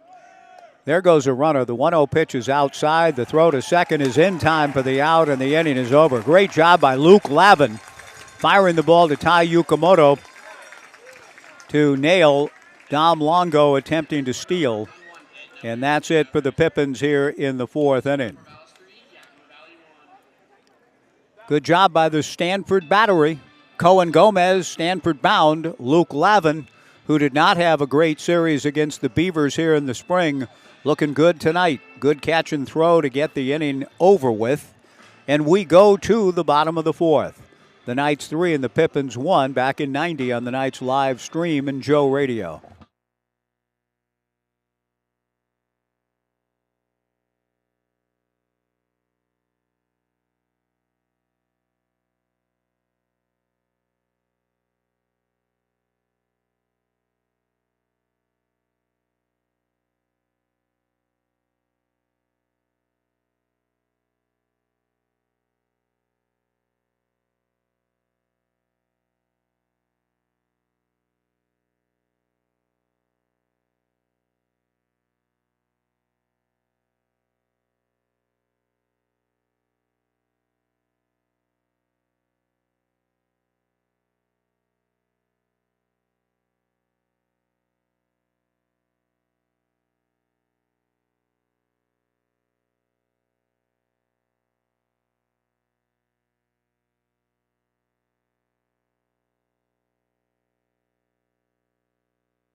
Luke Lavin, who just ended the top of the inning with his strong throw to second base to catch Dom Longo stealing. Luke steps in, hit the ball hard to deep right field for an out in the second. The first pitch is in there for a strike from Carl Molan Kovash, who's made 2 pitches now in the game. This one a little less eventful than his last pitch. The big right-hander out of the stretch, the pride of Rolling Meadows, Illinois. That's a place I've never been to. I've only been to Illinois a couple of times in life. Chicago, Alton, and that's about it. But Rolling Meadows just sounds like a nice place to go. The 1-1 pitch to Luke, and he blasts this one to right field, coming in a hurry and making the catch on a good play. Drew Johnson for the out. What we saw in Game 1 today, as I mentioned, the utter anomaly for Drew, a good player, dropping a routine fly ball. He'll probably never do that again in his baseball days. But it enabled the Knights to score 3 unearned runs. He's come back to make some good plays since. Good catch there. Lavin's hit the ball hard twice with nothing to show for it. Quinn Dufort, the batter. Quinn aboard on a fielder's choice in the second inning. Molan Kovash delivers high and away, ball 1, 1-0. 3-1 Knights in the bottom of the fourth inning. David Bayanilla shading Dufort up the middle. A big hole for Quinn to work through on the left side. He swings and hits one foul. Waldo away to the left. 1 ball and 1 strike. the bottom of the 4th inning. Molin Kovash and Guardado, the battery for the Pippins. Caleb Gray at first, Dom Longo at second, Bayonia at short, Preston Allen at third. The 1-1 breaking ball misses inside, making Quinn Dufort jump over it as if at the behest.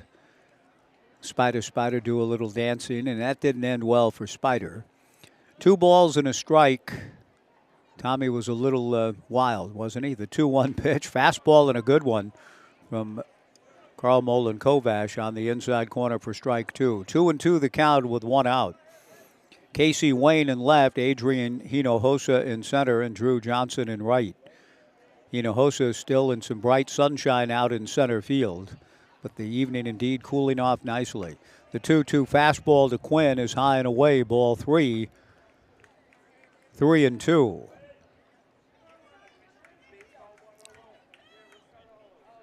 Houston Wheeler on deck. The 6'6", 215-pound righty to the plate. Fastball fouled into the netting above the Knights' dugout. The count remains 3 balls and 2 strikes.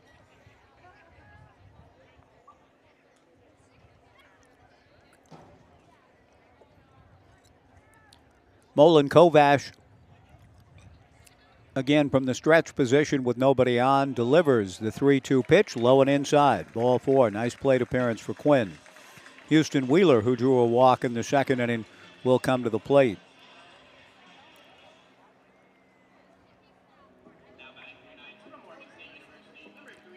Pippins pitchers have walked 6. In a very real sense, they are fortunate thus to only be down 3-1 here in the bottom of the 4th inning. Last inning began with back-to-back walks and ended on a botched squeeze play, double play, call at the plate. One I'd not seen in 58 years of watching this great game. The pitch to Houston Wheeler is outside, ball 1. Luke Lavin and his battery mate Cohen Gomez amongst the Willamette River floaters a couple of days ago.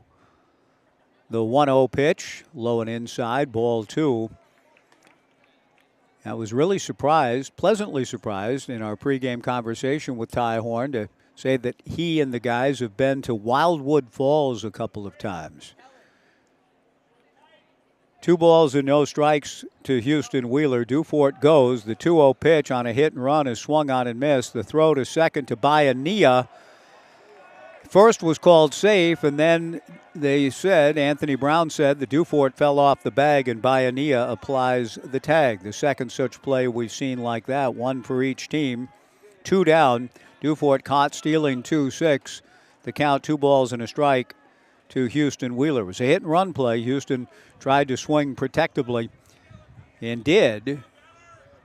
The count is listed as 1 ball and 2 strikes, not 2-1, which the scoreboard shows. Carl Molin Kovash's mouthful. 1-2 pitch misses, and that evens the count at 2 balls and 2 strikes. Houston Wheeler is wondering, I thought the count was 2, now it's 3-1, so the count, okay, I almost give up.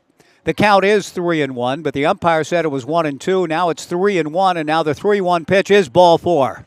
Hope that's all clarified in this life. Houston Wheeler draws the 7th walk of the evening. When he swung at the 2-0 pitch, I said the 2-0 pitch, hit and run, swung on and missed in the count 2-1. I looked up and the umpire had put up 1-2 on his fingers. The scoreboard showed 2-1, so the scoreboard operator was right. But I think, to my great shame, relied on the umpire's fingers in the call. I don't think, based on how the crew's performing tonight, I should ever do that again. The pitch on the way to Brandon Cabrera misses inside for ball 1. It's been a tough night for them, no doubt. 3-1 Knights in the bottom of the 4th. 1-0 to Cabrera, who has walked and scored and had an RBI ground out. The 1-0 pitch just misses for ball 2, 2-0. If any of you have ever been to Wildwood Falls, I hope you understood the spirit of my question to Tyner. Wildwood Falls is a magnificent place east of Cottage Grove, my hometown. Beautiful. The waters of the Row, the 2-0 pitch just misses in the count 3-0. Some great rocks to jump off, but also some caves underneath some waterfalls that people have gone into and not come out of. I was a little concerned when Tyner Horn said they went to Wildwood Falls. I hope you stayed out of the caves. The 3-0 pitch, down and away for ball 4, and I don't even think knew about him because he said, yeah, well, we just jumped off the rocks, and I always made sure somebody jumped ahead of me to make sure it was safe. So I hope I didn't plant a seed for the next time. That wild old radio guy said something about caves. No. I mean, you can. I've been back in those caves, but people try to go too deep. And every summer, unfortunately, at Wildwood Falls through the years, I've read of and have known of incidents where the people have gotten kind of trapped and stuck back in there, and it's not been a good ending. Tai Yukamoto, the batter, 8 walks for Pippins pitching, and yet they're still in the game. 3-1 in the bottom of the 4th. Yukamoto fouls the first pitch back. No balls and 1 strike. Tai is 1 for 2. He has 3 hits in the doubleheader. An all-star game bound next Wednesday in Bellingham will be showcased on the MLB Network. What a great thing for Tai, the other 6 Corvallis Knights, and all of the players in the West Coast League represented, all 16 teams represented. What an experience for those young men to be on the MLB Network standing alone game next Wednesday night in Bellingham. The pitch to Yukamoto hit foul to the left and out of play. No balls and 2 strikes. Tai swings at the 0-2 pitch. It's a fly ball to center field. Adrian Hinojosa in the sunshine is there to make the catch. The inning is over, and the Pippins, through all things, are still very much alive in this game. They've nearly walked the house, and yet it's just a 2-run game as we go to the 5th. The Knights leave 2 at the end of 4. The Knights 3 and the Pippins 1 on the Knights live stream back in 90 on Joe Radio.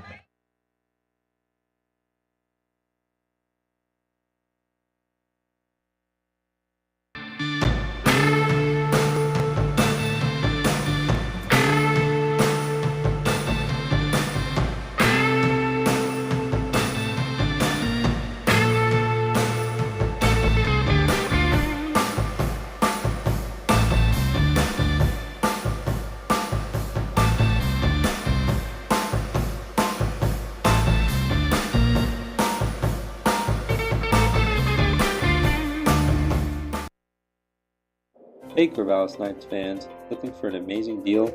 Come down to Wilson Motors.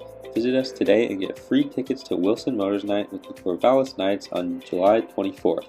It's a night you won't want to miss. Exciting baseball, great company, and fantastic giveaways. While you're here, check out our wide variety of vehicles. From sleek sedans to rugged trucks, we've got something for everyone.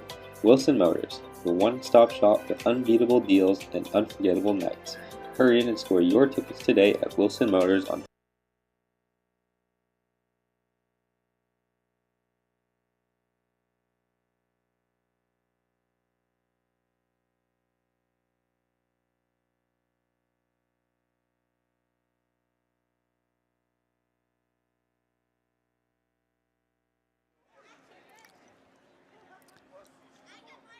Top of the 5th inning, Cohen Gomez with a breaking ball delivered to Adrian Hinojosa. Ground ball to short.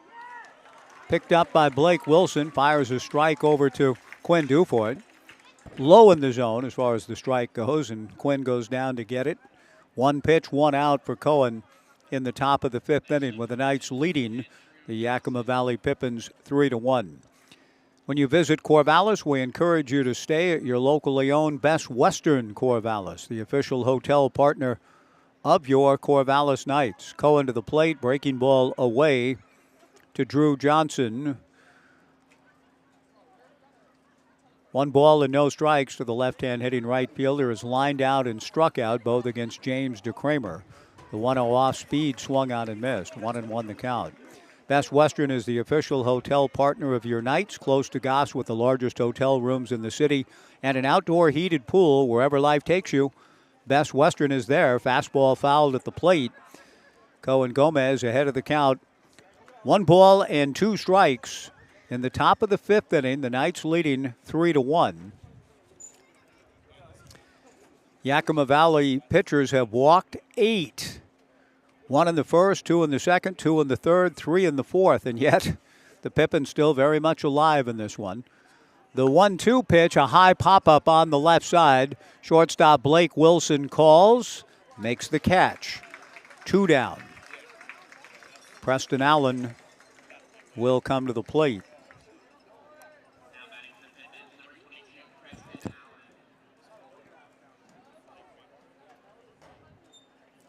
Preston, big physical player out of Eastvale, California. 6'2", 195, left-handed hitter. Takes a strike. 0-1 the count. Preston having a good summer coming into the doubleheader today, hitting .291 with 19 runs batted in to lead the Pippins. He checks his swing and takes high. 1 ball and 1 strike. 2 down, nobody on in the fifth. 3-1 Knights. Yakima Valley's lone run coming in the first. Gomez delivers. Breaking ball in the turf. 2-1 the count. That's the only run the Pippins have scored in this doubleheader. The Knights behind Peyton Risky and Lucas Casey shutting out the Pippins in game 1, 3-0. The 2-1 pitch misses outside off the mid of Luke Lavin. The count goes to 3-1. On to Walla Walla for the Knights this weekend. Home to Springfield Monday and Tuesday. The All-Star game next Wednesday.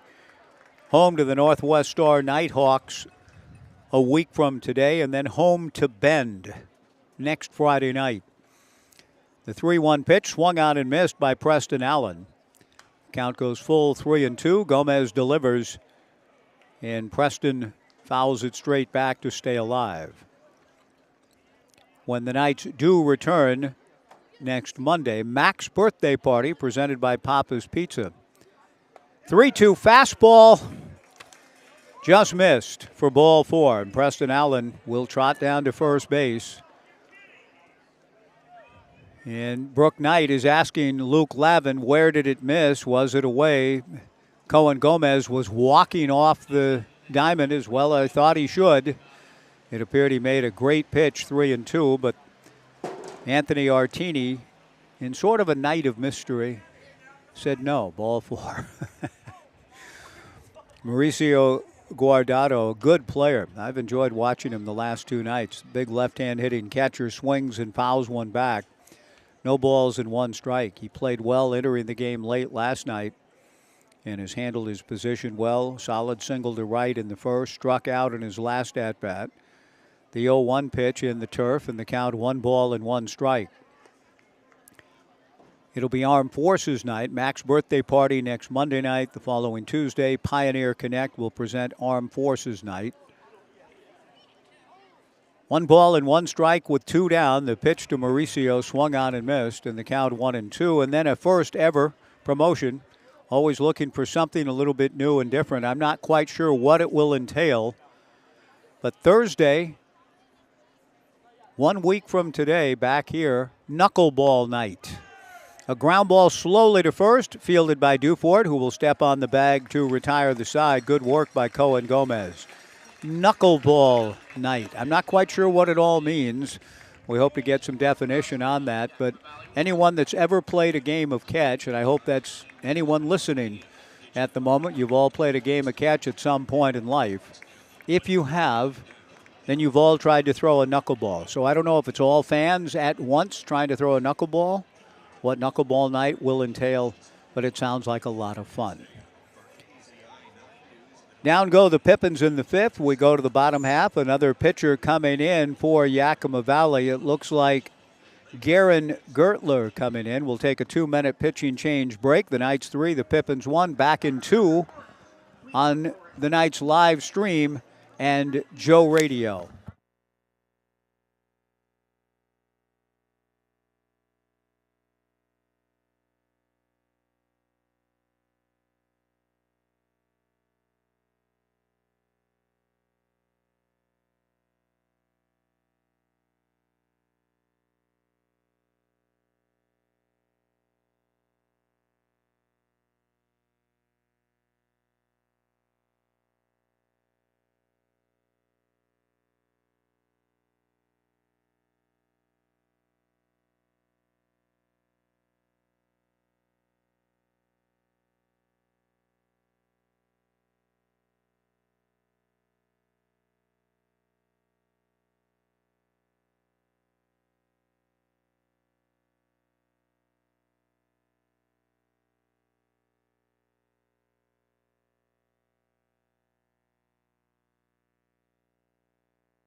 Garen Gertler, the new pitcher for the Yakima Valley Pippins, as we move to the bottom of the fifth inning. The Knights leading Yakima Valley 3-1.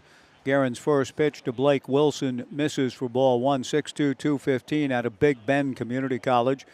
Comes back to the plate and misses again for ball two, 2-0.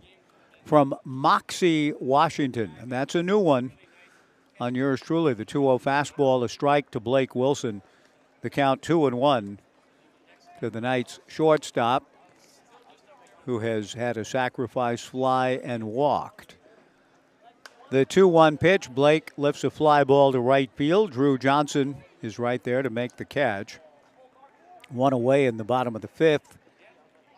Kevin Takeuchi has popped to first and walked and comes to the plate. The Knights with 2 runs in the second, a run in the first, I should say, and 2 runs in the second, and have been threatening off and on to score ever since. But strange happenings have prevented them from increasing the lead. First pitch breaking ball bounced by Garen Gertler. 1 ball and no strikes to Kevin Takeuchi.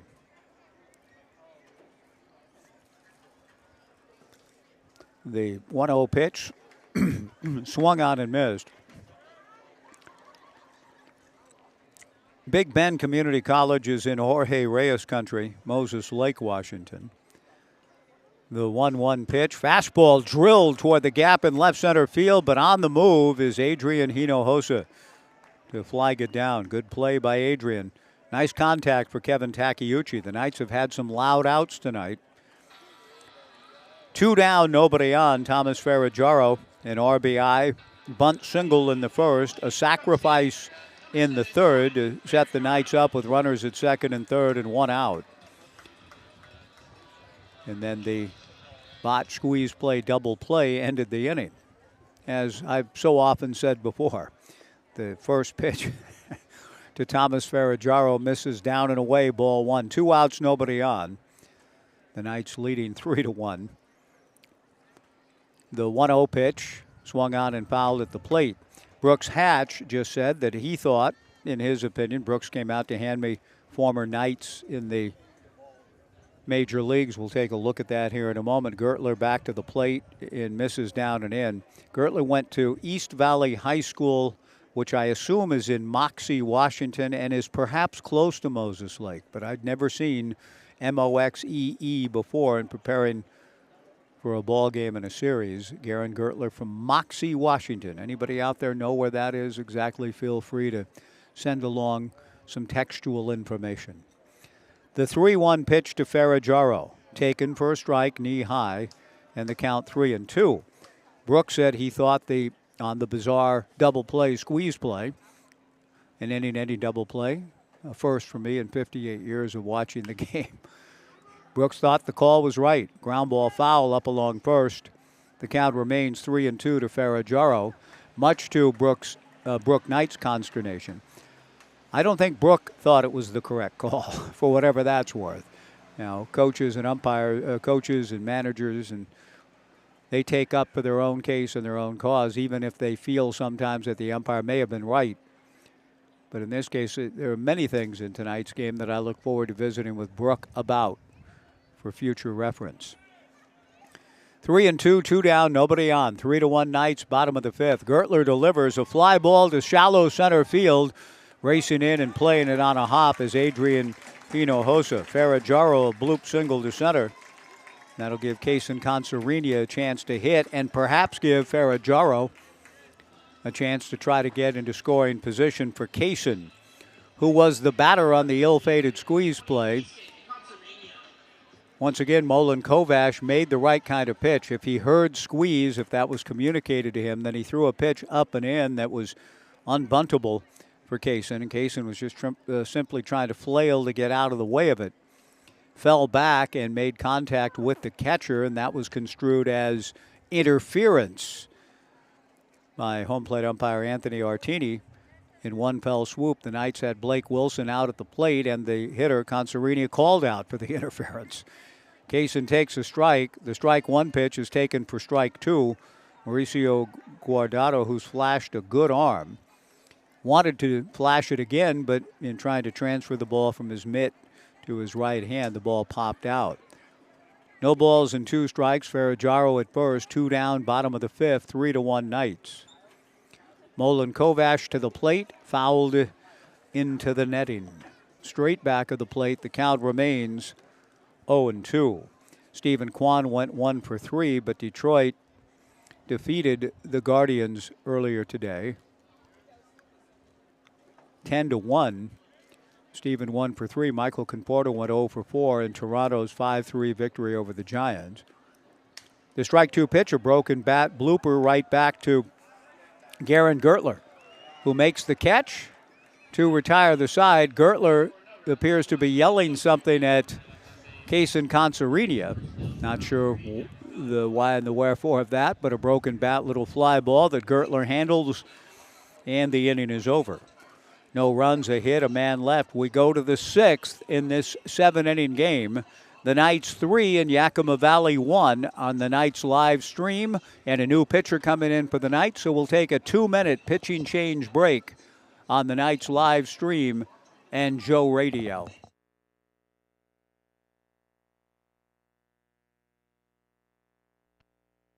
Airport, we want to say thank you. Thank you to our community for choosing us to connect you to many destinations, other cultures, your families, and friends. Thank you to our dedicated and professional staff for ensuring the airport experience is excellent. And thank you to local residents and businesses for making us who we are. We are proud to serve you, our region, and beyond. Together, we continue to grow and thrive. Thank you for flying local and for flying EUG. Knights fans, looking for an amazing deal? Come down to Wilson Motors. Visit us today and get free tickets to Wilson Motors Night with the Corvallis Knights on July 24th. It's a night you won't want to miss. Exciting baseball, great company, and fantastic giveaways. While you're here, check out our wide variety of vehicles. From sleek sedans to rugged trucks, we've got something for everyone. Wilson Motors, the one-stop shop for unbeatable deals and unforgettable nights. Hurry in and score your tickets today at Wilson Motors on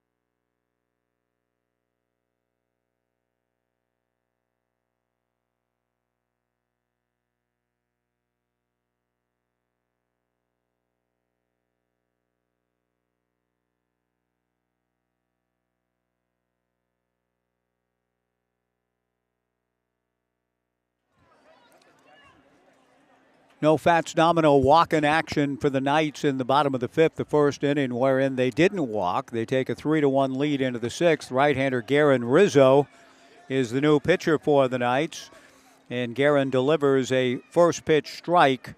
0-1 the count. Garen making his 6th appearance, 10 2/3 innings, comes back 0-1 and hits the outside corner. Strike 2. 10 2/3, 6 hits, no runs, 3 walks, 10 strikeouts. A record of 4-0, an earned run average of 0. Garen may be given a chance to get the 6 outs and a save. His strike 2 breaking ball is swung on and missed. Strike 3, and that's a good start for Garen Rizzo, striking out Casey Wayne. No second or third opportunity this time for Casey, who to his credit took advantage of a couple of extra chances and tripled to right center in his last at-bat. He strikes out on 3 pitches here against Garen Rizzo. Caleb Gray, the batter. First pitch to the left-handed hitter, misses a little low, ball 1. James DeCramer to Cohen Gomez. And now to Garen Rizzo in the 6th. 3-1 Knights. Garen back to the plate. Fastball high, ball 2. 2-1. Garen out of USC, went to Palos Verdes High School. 14 appearances for the Trojans this past spring. Didn't pitch against the Beavers at Cicerone Field, and the Trojans 2-game sweep of the Beavs, 2-1 and 17-4. and then rain in Southern California. Doesn't happen that often, but it did. The field was not playable. The 2-0 pitch, ball 3. Now the 3-0 pitch to Caleb Gray, a strike, and the count 3-1. The Beavers had all the will in the world to play, but the field, they just couldn't. The Trojans, I would say, didn't seem to be greatly anxious to play that final game after winning the series. The Beavers wanted it after losing the first two. We ended up not playing and coming home late that Sunday evening. Spent 5 or 6 hours at a mall in Orange County before heading to John Wayne Airport and taking her north. Guerin did not compete in that series. He misses on the 3-1 pitch to Caleb Gray. Owen Egan, the batter. And in this strange ball game, the Knights leading 3-1, but the Pippins have been hanging around and sending the tying run to the plate with regularity. Even with all of the opportunities the Knights have had to pull away, they haven't been able to. And the Pippins here in the 6th have the tying run up in Owen Egan. He takes outside from Guerin, ball 1, 1-0. Guerin comes back and misses again. Rizzo got off to a good start. He was one of the 5 floaters the other day as well, and will receive a visit from Luke Lavin now with a count 2-0. Off to the good start, and that can't do much better than a 3-pitch punch out of Casey Wayne. But he's walked Caleb Gray. He's behind to Owen Egan, 2-0. Dom Longo on deck, 3-1 Knights in the 6th. From beautiful Palos Verdes, in Palos Verdes High School, I remember compelling my dad to drive through there once as a kid. Pitch missing high, ball 3, 3-0. My dad was involved as a builder, Hughes Construction in Garden Grove, California, and he'd built some homes in Palos Verdes. And I knew that's where George Allen lived. The 3-0 pitch, a strike, and the count 3-1. One day on a Saturday, I was out with my dad. He would take me on job runs occasionally. And I said, can you show me where George... He didn't know where George Allen lived, but we drove through Palos Verdes looking for the coach. The 3-1 fastball on the outside corner, strike 2. 3-2 the count. The late, great George Allen, one of my early heroes as a young football fan. Fell in love with his 1967 Rams. 3 balls and 2 strikes to Owen Egan. Caleb Gray draws a throw at first and gets back.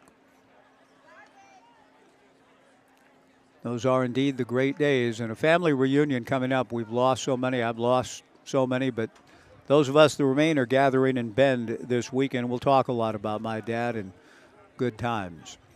3 balls and 2 strikes. The pitch is ball 4 off the mid of Luke Lavin to the backstop. Guerin Rizzo, after the 3-pitch punch out of Casey Wayne, has walked back-to-back hitters. The tying runs are now on base for the second baseman, Dom Longo, and more activity will begin now in the Corvallis Knights bullpen. Cole Stringer is dispatched to come out and pay a visit to Guerin Rizzo. Yakima Valley taking the opener yesterday on Albany Day at Dick McLean Field in 11 innings. The Knights winning the opener of today's doubleheader 3-0, all 3 runs unearned. And the Knights, through a variety of circumstances, have not been able to create greater separation, leading 3-1. They were leading 3-1 after 2, and now in the 6th it's 3-1, and the Pippins with the makings of a comeback here. With back-to-back walks issued with 1 out, Dom Longo 2 for 2 in the ballgame, is twice single to left at the plate. Great opportunity here for Coach Crust Angels Yakima Valley Pippins. Adley Rutschman went 0 for 3 today. The White Sox blanked Baltimore 8-0. Mitch Haniger, still playing, has scored a run for the Mariners. Mitch, a former ball player for Brook Knight here in 2010. Seattle leading 7-0 in the 6th. Fastball from Guerin Rizzo is in there for a strike. The count 2-1. The Minnesota Twins did not play today. 0-1 to Dom Longo. 2 for 2 with 2 on and 1 out, and a 2-run Knights lead in the 6th. Guerin delivers a line drive toward the gap in right center, and Brandon Cabrera plays it on a hop, and then the ball bounces off his glove. Caleb Gray will score. Owen Egan to third, and into second base with a double goes Dom Longo. It's a 1-run game with a tying run 90 feet away. Longo is 3 for 3. David Biania, the batter. Activity going on in the bullpen back of Guerin Rizzo, who has given up his first run of the summer of 2024. And it's, those bases on balls, the lamentation of Charlie Grimm and many others through the years that has put Guerin in some trouble. He throws a good breaking ball that's called ball 1 here to Biania. David has been aboard on an error and struck out. 3-2 Knights. The Knights infield at halfway, trying to keep it that way, with Egan at third, Longo at second. The next pitch missing. Take the double away from Dom Longo. It's a base hit and an E8. Brooks Hatch is a taskmaster as a scorer. The 2-0 fastball down the middle for a strike. 2-1 to David Biania. 3-2 Knights in the top of the 6th of a 7-inning game. Dufort, Yukimoto, Wilson, and Ferragaro halfway. Guerin Rizzo from the stretch. Breaking ball poked to left field, base hit. Egan scores. Stopping at third base is Dominic Longo. It's a tie ball game at 3, with the walks coming back to hurt the Knights badly here in the 6th. To the credit of Yakima Valley pitching, all of the walks the Knights have drawn have not hurt the Pippins in the way that these walks here in the 6th have come back to haunt Guerin Rizzo and the Corvallis Knights. Biania an RBI single. The game is tied at 3. Owen Egan at third. Owen Egan, I should say, coming in to score. Dom Longo at third. And the go-ahead run now 90 feet away with 1 out for Adrian Hinojosa. And Guerin's first pitch misses low for ball 1. A 3-3 tie in the top of the 6th inning. The Knights infield now at double play depth. Rizzo throws to first. Biania back to the bag.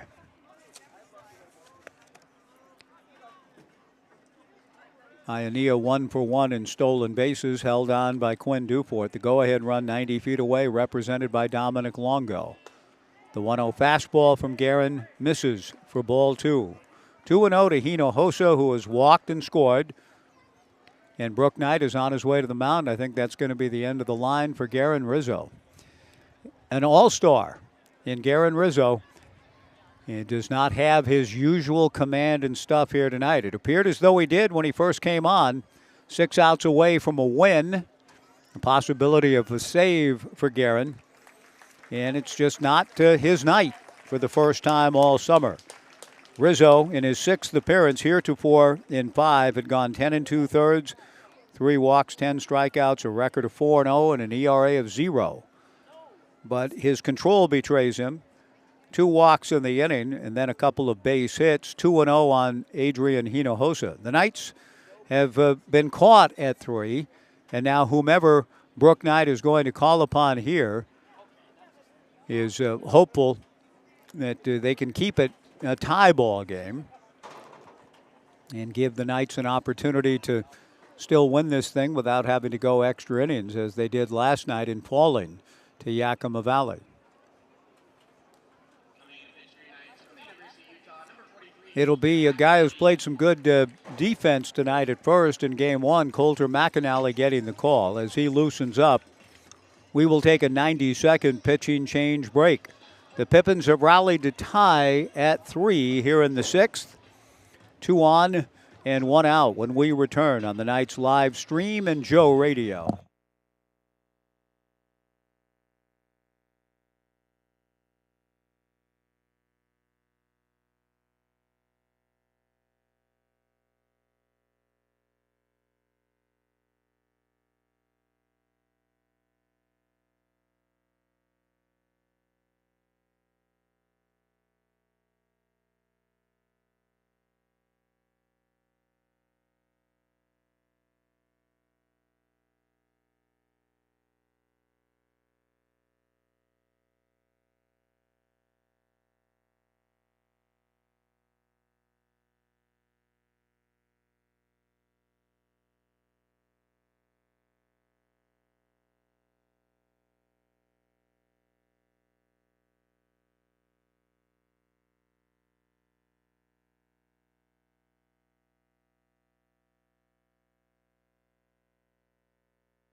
A nicely executed safety squeeze. Adrian Hinojosa with the bunt right at first baseman Quinn Dufort, who steps on the bag at first for the out. But on the play, coming down the line to score the go-ahead run, Dominic Longo. Adrian Hinojosa with the run batted in to put Yakima Valley up 4-3. On the play, David Bayanilla into second, and the batter is Drew Johnson. 4-3 Pippins with a 3-run uprising here in the 6th. Adrian Hinojosa on the first pitch delivered by Colter McAnally gets it down. The pitch to Drew Johnson swung on and missed, 0-1 the count. Drew has lined out, struck out, and popped to short.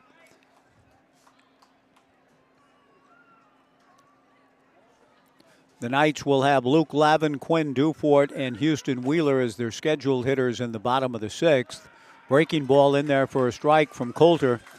The count, no balls and 2 strikes to Drew Johnson.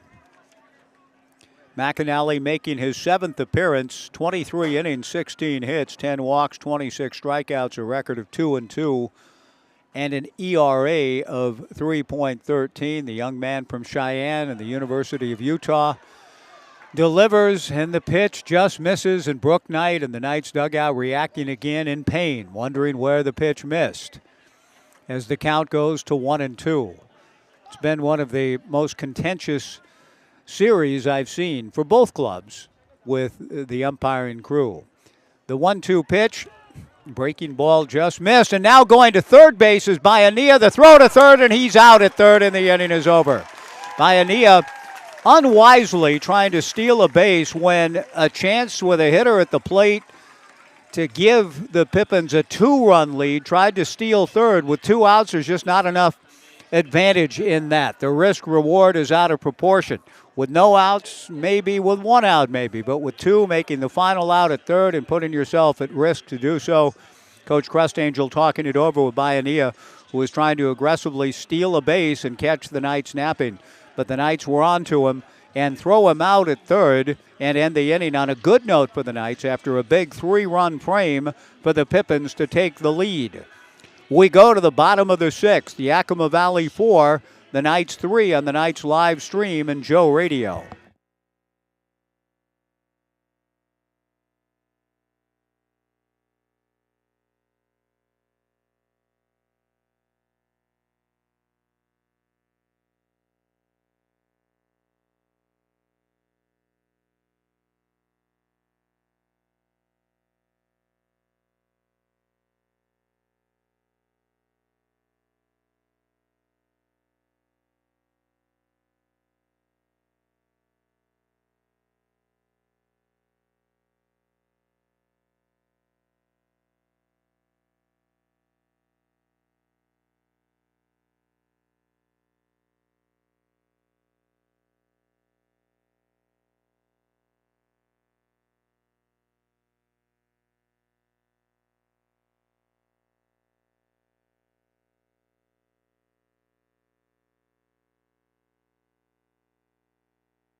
Four to three, Yakima Valley as we go to the bottom of the 6th inning. Luke Lavin taking the first pitch low from Garen Gertler, misses the 1-0 pitch to even the count. 1 ball and 1 strike. Gertler back to the plate.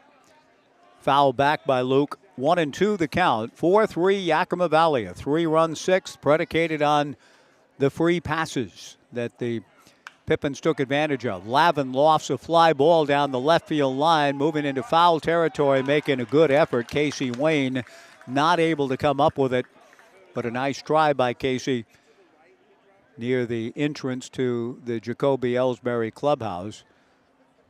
The count moves to 1 ball and 2 strikes to Luke Lavin, who has hit the ball hard twice and has lined out twice. TJ Mathewson texts me to tell me that Cal Raleigh has homered from both sides of the plate tonight in the Mariners game. The second time in 3 games he's done that. The question that I had isn't, the second time in 3 games homering from both sides of the plate, that's got to be close to equaling some kind of record. Lavin swings, it's a fly ball to left field and playable for Casey Wayne. The wind blowing out to left pushes it a bit, but Casey hauls it in. 1 away in the bottom of the 6th. Quinn Dufort, the batter. Quinn has been aboard on a fielder's choice and walked. 4-3 Yakima Valley in the bottom of the 6th. 2 times in the last 3 games, TJ, you're telling me Cal Raleigh has homered from both sides of the plate? I mean, we're in Eddie Murray, Mickey Mantle, Reggie Smith, Ted Simmons country. Twice in 3 games. I'm not sure any of those great hitters ever did that, though. Let me know if you know. Quinn Dufort takes the 1-0 pitch just outside for ball 2, 2-0. But thank you for that. That's a tremendous accomplishment. The 2-0 pitch, a check swing taken for a strike. And Jay Reese writes in to say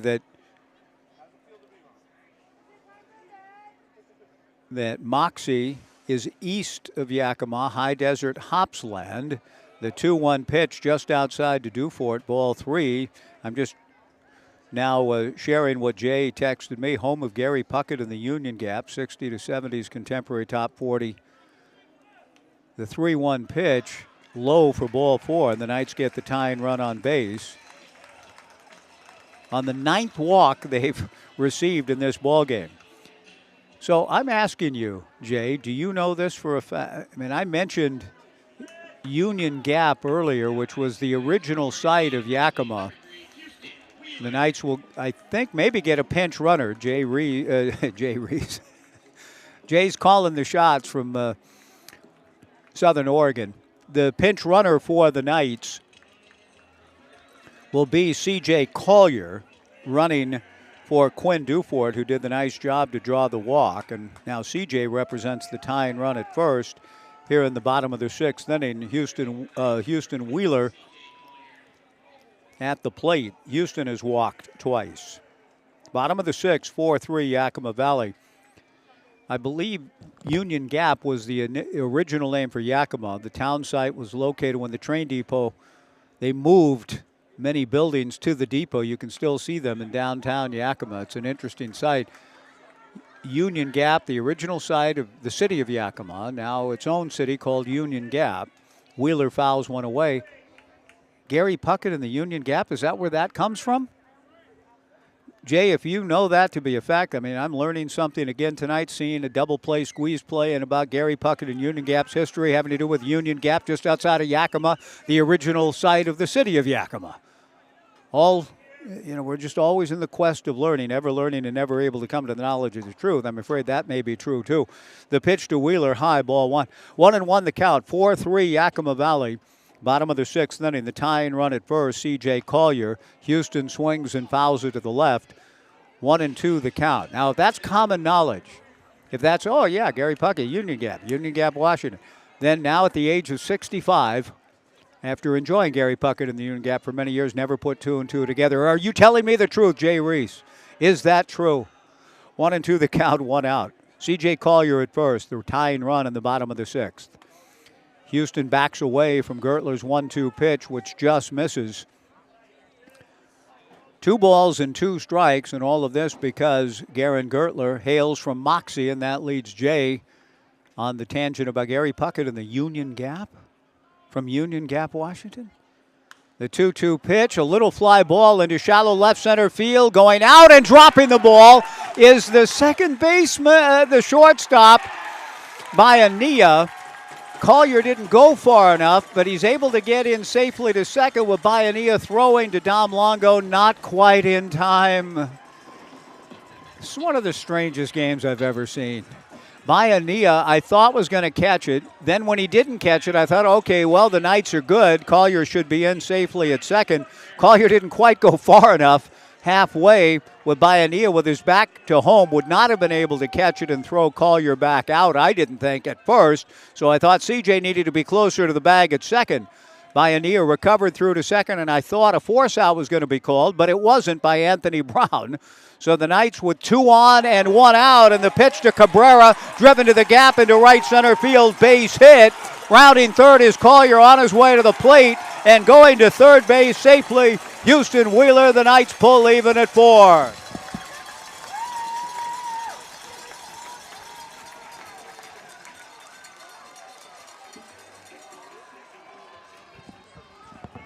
Brandon Cabrera comes through with an RBI single to right center field to get the Knights even at 4-4, with C.J. Collier racing in from second on the solid single to right.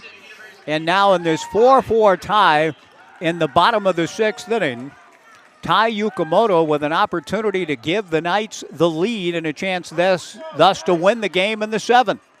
Garen Gertler with runners at the corners and 1 out. The pitch with a safety squeeze on. The throw back to third after the pitch was a strike. Hits Houston Wheeler, I think, in the helmet. Houston gets back safely. 0-1 to Tai Yukamoto.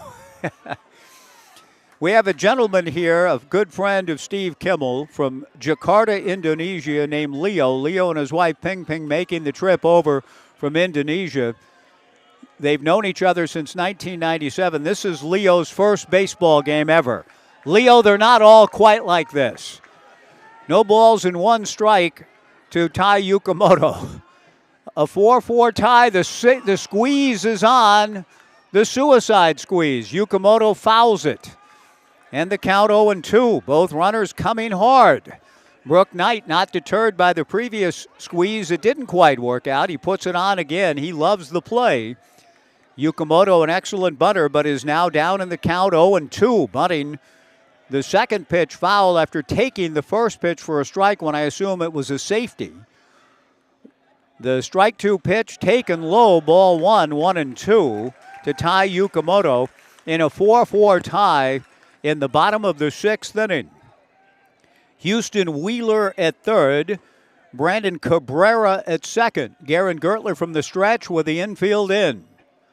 The 1-2 pitch to Yukamoto way outside. Ball 2-2. The Corvallis Knights players are thoroughly engaged, cheering every pitch, every result, loud, hoping to have something to really cheer about here in a moment as the Knights try to regain the lead. 2-2 to Tai Yukamoto. Gertler delivers. Yukamoto, a fly ball to center. This will be deep enough. The catch made by Hinojosa. And they chose not to send Houston Wheeler. Houston was supposed to go, and he didn't. Again, the strangeness. Brook Knight is mad. He wanted Wheeler to run, and Houston didn't run. That ball was deep enough to score Wheeler, who runs very well, but didn't run here. And Brook Knight very upset about that. I don't know why Houston didn't go. I can't get over this game. 2 down. Blake Wilson, the batter. The Knights should be ahead right now, 5-4. Gertler delivers a ground ball to second. So we've got a tie ball game. The throw to first is in time. I don't understand. Blake Wilson grounds out to end the inning. Yukamoto had come through with what should have been a sacrifice fly to give the Knights the lead, and I don't understand. I was looking up, expecting to see Houston racing down the line, and he was standing at third, and Brook Knight was kind of twisting his body around in frustration. The Knights do get the game even. We go to the 7th, a 4-4 tie on the Knights live stream and Joe Radio.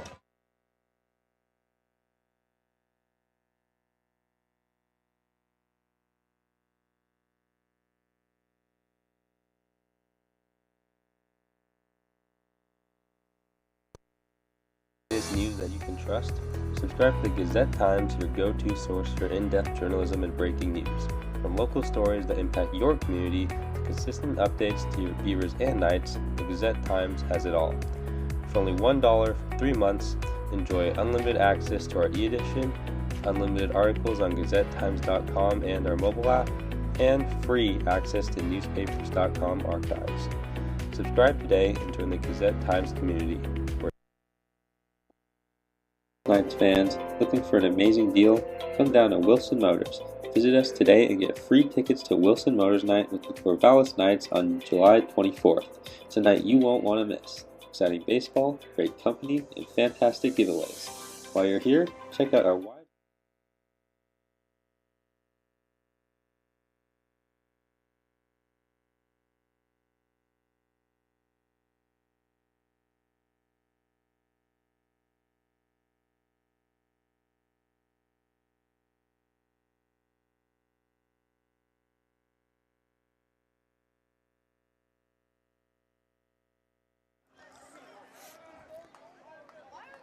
Through 6 of the strangest innings in the history of the game, Yakima Valley 4 runs, 6 hits, and no errors. The Knights 4 runs, 5 hits, and 2 errors. And we start the 7th inning with Coulter McAnally missing on the first 2 pitches to Drew Johnson, and the 2-0 pitch misses for ball 3. 3-0 the count, a 4-4 tie, top of the 7th inning. Drew Johnson, this is only a 7-inning game. The 3-0 pitch, a strike, and the count 3-1. Drew is 0 for 3. Drew Johnson, Preston Allen, and Mauricio Guardado. The 3-1 pitch, chopped foul in front of the Yakima Valley Pippins dugout, and the count is full. 3-2 to Drew. The Knights scoring a run and then had a great opportunity to take the lead. A ground ball back of first, fielded by C.J. Collier, who runs into the bag for the out. 1 away in the top of the 7th. Brooks Hatch and others shared with me that Houston, instead of immediately getting on the bag on the fly ball, took several steps toward the plate. And that is just a fundamental rule. A fly ball to center in that situation, you just go immediately to the bag. First pitch breaking ball just misses. The ball dropped by Luke Lavin, costing, I think, his battery made a strike. It's called ball 1. 1-0 to Preston Allen, who's walked twice and struck out. Allen hits a ground ball to second. Yukimoto fields and throws to C.J. Collier. 2 down in the top of the 7th inning. Mauricio Guardado will be the hitter. And Coulter McAnally trying to do something that has been elusive.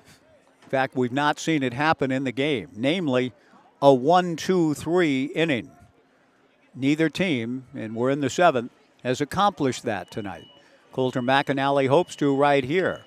Guardado, a ground ball to Yukimoto. Tie up with it, throws to first, and there it is. A 1-2-3 inning, giving the Knights the opportunity to score a run to win in the bottom of the 7th. Good work by Coulter McAnally and company. We go to the bottom of the 7th. The Pippins 4 and the Knights 4 on the Knights live stream and Joe Radio.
Bottom of the 7th inning, a 4-4 tie.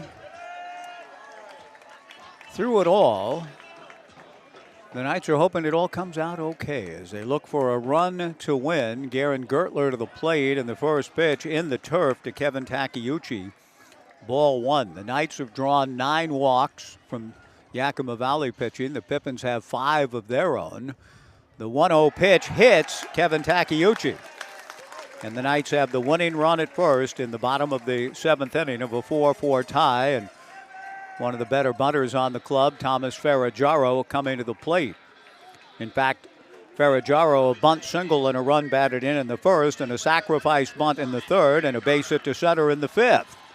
And certainly one would think the bunt is on again for Ferraggiaro, trying to move the winning run into scoring position. Kaysen Consarinia on deck.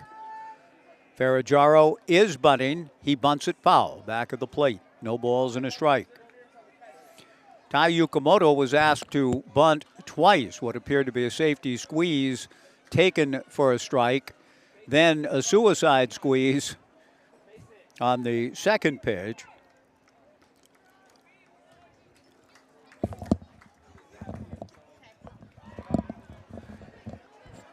And then he did his job. Got a fly ball to center that it appeared from our vantage point and most others should have resulted in a sacrifice fly, and the Knights with a lead going to the 7th.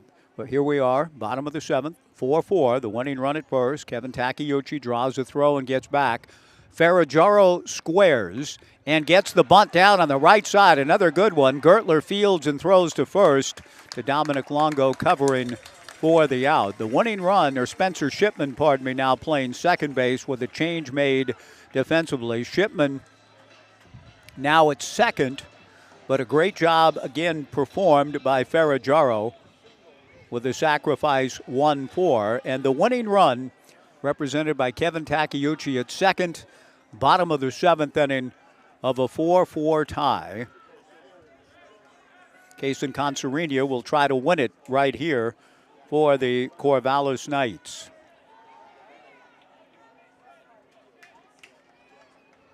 Now to the mound goes Mauricio Guardado to visit with his battery mate, Garen Gertler. With the Knights getting a couple of shots here now, in theory, to win it. Consarinia first, with Luke Lavin on deck. Coach Crustangel appears to have a right-hander throwing in his bullpen, and he does.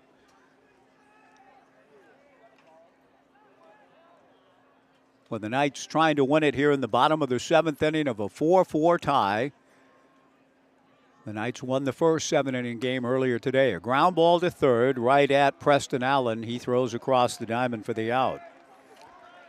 2 down in the bottom of the 7th. Luke Lavin, who has hit the ball hard twice, a couple of deep lineouts to right and a fly out to left, is 0 for 3, hoping for a little bit of luck. He would take a tweener, a blooper. A ground ball with eyes, as they say. The 2 lineouts were stung. Now has a chance to win it with a hit of some kind. Takeuchi at second, 2 down. The pitch to Luke, swung on and missed. 0-1 the count. A 4-4 tie in the bottom of the 7th inning. Takeuchi hit by a pitch to open the inning. Sacrificed to second by Ferraggiaro. With 2 down, Luke Lavin looking to come through and win this ball game for the Knights. He swings and fouls one back, and he's behind. No balls and 2 strikes. C.J. Collier on deck.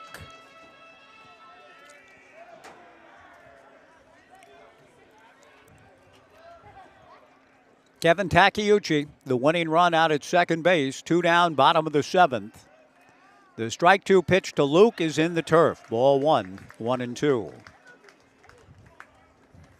The Pippins have used Tyler Dish, Zaid Flynn, Lee Souza, Carl Molin Kovash, and Garen Gertler. Garen ahead of Luke, 1 ball and 2 strikes. Takeuchi gets his lead from second. The 1-2 pitch misses away. Ball 2, 2-2.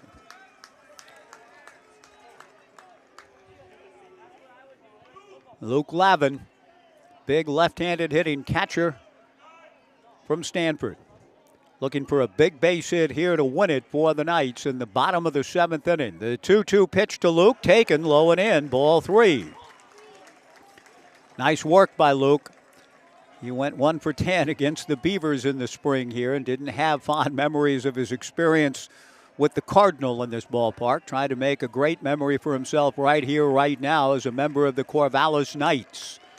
3-2 the count. Gertler delivers, and the ball goes off the mitt on ball 4 of Guardado. Into third base goes Kevin Takeuchi, and Luke Lavin works the walk. After being down in the count 0-2, and C.J. Collier with a big, bright yellow bat coming to the plate to try to win it for the Knights here. 10 walks received by the Knights in the game, plus they hit batsman to Kevin Takeuchi to open the inning. 11 freebies that one would think that would be enough to win a ball game, but we'll see. The Knights still need to find a way to get Takeuchi home from third to win it. Luke Lavin will not be held on at first by Caleb Gray. C.J. Collier with his first at-bat of the ball game, trying to make it a winner. Good swing. He fouls it straight back. 0-1 the count. C.J. came on as a pinch runner last inning for Quinn Dufort and scored the tying run. Now looking to drive in the winning run in the bottom of the 7th inning. Takeuchi at third, Lavin at first. Luke goes. The strike one pitch is in the turf. And Lavin into second base. The count is even, 1 ball and 1 strike. First base open. Houston Wheeler on deck. C.J. Collier, big right-handed hitter, open stance. In his first at-bat, thrust into the spotlight here in the second game of the doubleheader, trying to give the Knights the sweep. Takeuchi at third, Lavin at second. The 1-1 pitch taken for a strike by C.J. And the count goes to 1-2. C.J. at 200, but a productive 200 with a homer and 17 runs batted in. Looking for his 18th right here to win it. 4-4, bottom of the 7th. The 1-2 pitch on the way to Collier, a fly ball into center field and playable. Hinojosa moves in to make the catch. The inning is over.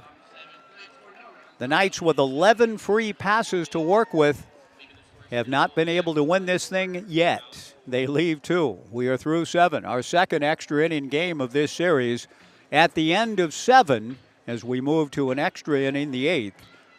It's the Pippins 4 and the Corvallis Knights 4 on the Knights live stream and Joe Radio.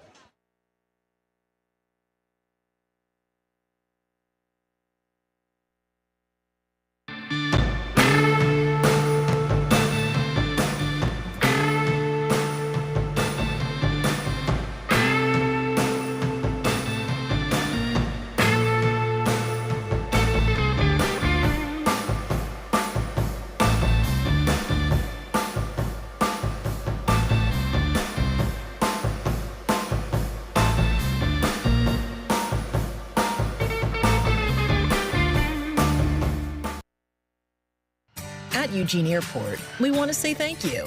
Thank you to our community for choosing us to connect you to many destinations, other cultures, your families, and friends. Thank you to our dedicated and professional staff for ensuring the airport experience is excellent. And thank you to local residents and businesses for making us who we are. We are proud to serve you, our region, and beyond. Together, we continue to grow and thrive. Thank you for flying local and for flying EUG.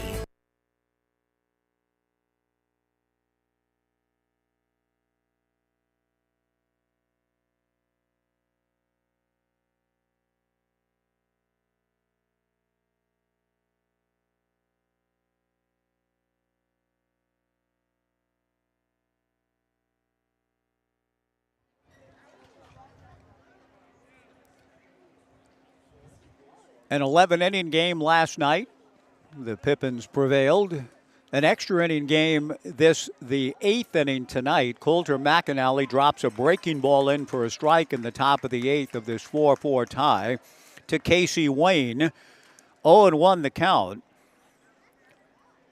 Coulter's strike one pitch misses high, and the count 1-1. Coulter McAnally working on Casey Wayne. Tripled in the third. Swings and hits one high in the air, foul down the right field side. Tai Yukamoto racing in fair territory, coming together with Consarinia. The ball plops in safely. Let's hope everybody's okay. Consarinia gets up a little slowly. The wind pushed the ball back into fair territory, with Yukamoto giving chase, frantic chase. Case and Consarinia, and Tai kind of came together, and Consarinia is a little bit worse for the wear after the collision of sorts with Yukamoto. Was limping just a little bit and now heads back to his position in straightaway right field. Looking a little bit better at first after the contact with second baseman Tai Yukamoto. Consarinia appeared to be hobbling a little bit. It's a base hit for Casey Wayne to lead things off here in the top of the 8th inning. A blooper down the right field line that started way foul, but the breezes that have picked up pushed the ball back into fair territory. Yukamoto made a tremendous effort to try to catch it. Caleb Gray, the batter, in a 4-4 tie in the 8th. A bloop single for Casey. A bunt foul up along first by Caleb Gray. Gray doesn't look, he doesn't have the look of a guy that's bunted a whole lot. Strapping left-handed hitter, but asked to bunt by Coach Crustangel on the first pitch that he saw from Coulter McAnally. A throw to first base, a pretty good move. Diving back safely, Casey Wayne. Caleb appearing in just his 4th game with the Yakima Valley Pippins. We'll see if Coach Crustangel leaves it on. And he does, and he gets it down. Good bunt by Gray. Fielded by McAnally. Throws to C.J. Collier at first for the out. Nicely done by the big fella. The sacrifice works. 1-3. And the batter will be Owen Egan with the Yakima Valley Pippins an opportunity to get the lead back in a strange ball game. One of the strangest I've encountered in the many years with the Knights and in 58 years of watching the game that they call baseball. Owen Egan has flied to center, popped to second, walked and scored. Trying to give the Pippins the lead back. Good breaking ball for a strike from McAnally. 0-1 the count. My friend Steve trying to explain the game to his friend Lee from Jakarta, Indonesia. Thank you, Devontae. Should perhaps listen to the Bob Newhart routine. The strike one breaking ball in there for strike two. Bob Newhart, in a telephone routine, got on the phone with somebody, said, I want to tell you about a game I've invented. It's called baseball. Trying to explain strikes, balls, fouls, fair. It's a good bit. The strike two pitch, a check swing, but Owen Egan went around on the breaking pitch in the dirt. Strike three, 2 down.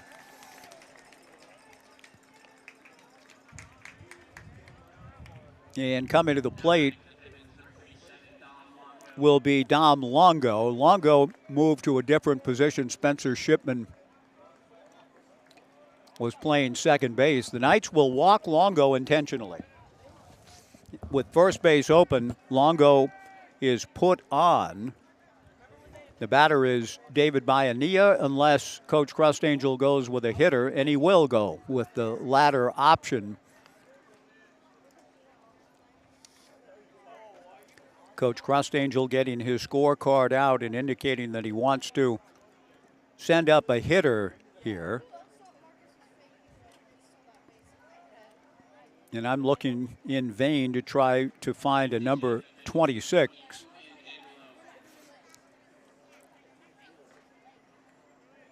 Oh, Julian Angulo. There was a 26, I thought. But it's Julian Angulo who will hit for David Bayanilla in the top of the 8th inning with the Pippins and Knights locked in a 4-4 tie. 2 on and 2 out for Angulo. The pitch from McAnally, a check swing and a pitch in the turf. On appeal, no swing, and the count 1 ball and no strikes to Angulo. Casey Wayne, the go-ahead run out at second base. Dom Longo intentionally walked. He's at first. 1 ball and no strikes the count to the pinch hitter, Julian Angulo, in the 8th. He swings and slices one down the right field line, a foul ball. The count 1-1. When the Knights bat in the bottom of the 8th inning, Houston Wheeler, Brandon Cabrera, and Tai Yukamoto, the scheduled hitters. Cabrera tonight has 2 runs batted in, has walked twice and scored a run. He may be the leader in the clubhouse for our Washington Park Advisors player of the game, but the tale is yet to be told. 4-4, top of the 8th inning. Julian Angulo, the hitter. McAnally delivers a breaking ball in the turf, and the count 2-1. Devontae was kind enough to bring me a sweatshirt on this coolie night. I didn't think, just based on how this week had gone, that a long sleeve shirt or a sweatshirt or anything of the like would ever be needed again in the history of Oregon. But it's cooling off considerably, the wind blowing out. 2 balls and a strike to Julian Angulo in a 4-4 tie. McAnally delivers low. I'm going to take the headset off and put this hoodie on. Excuse me a moment.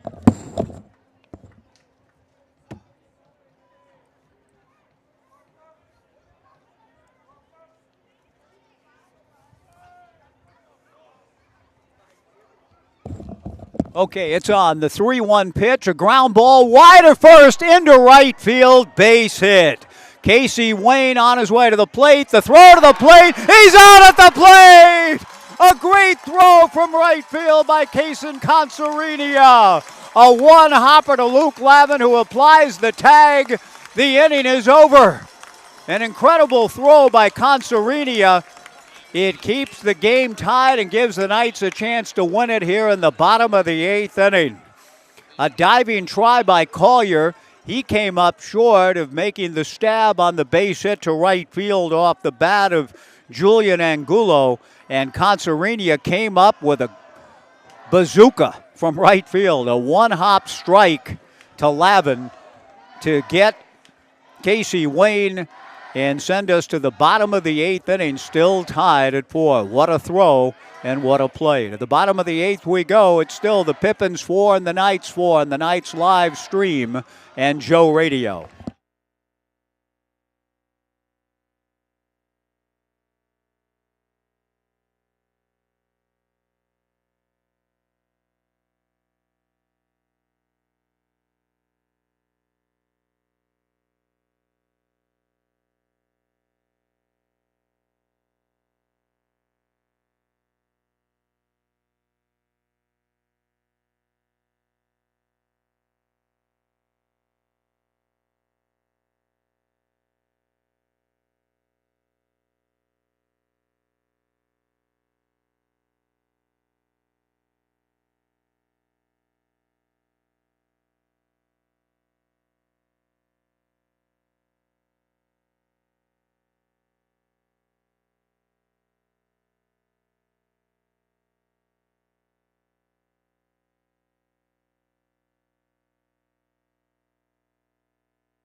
Kason Consarinia with one of the best throws I've seen a Knights outfielder make in the 16, 17 seasons of Knights baseball.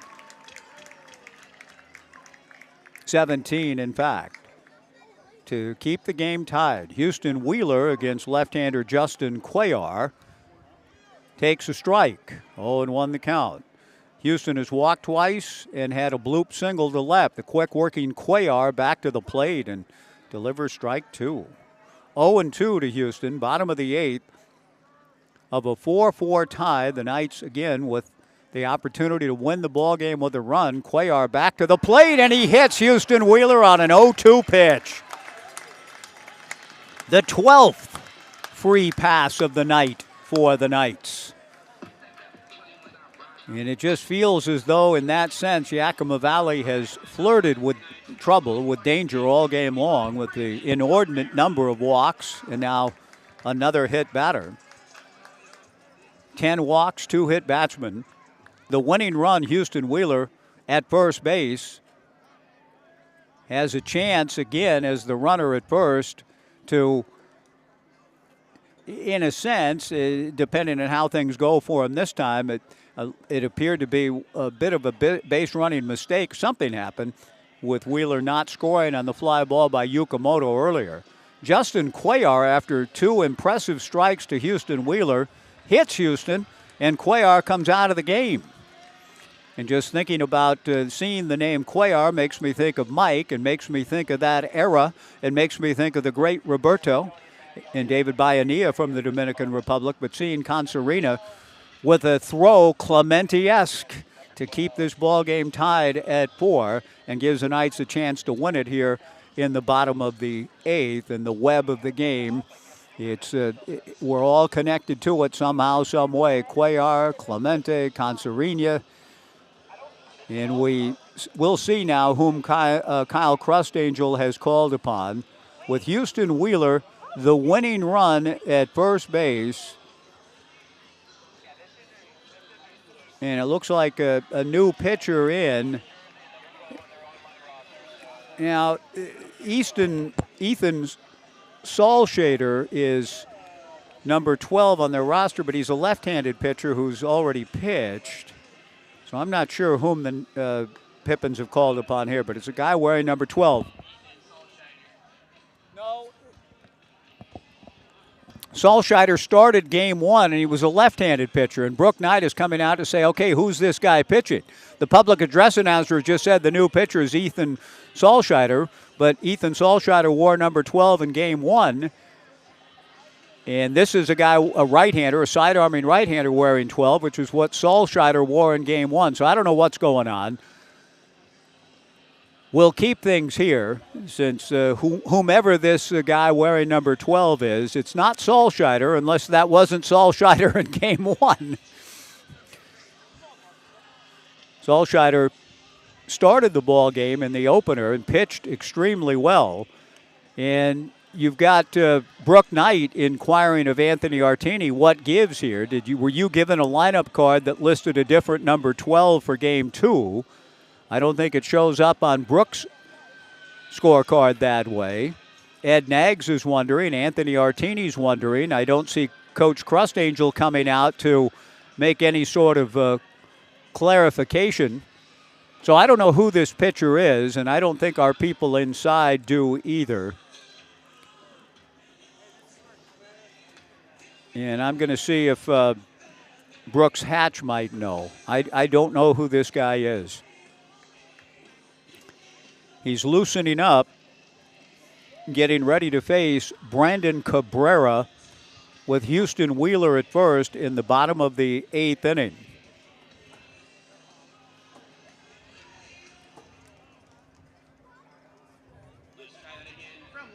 Okay.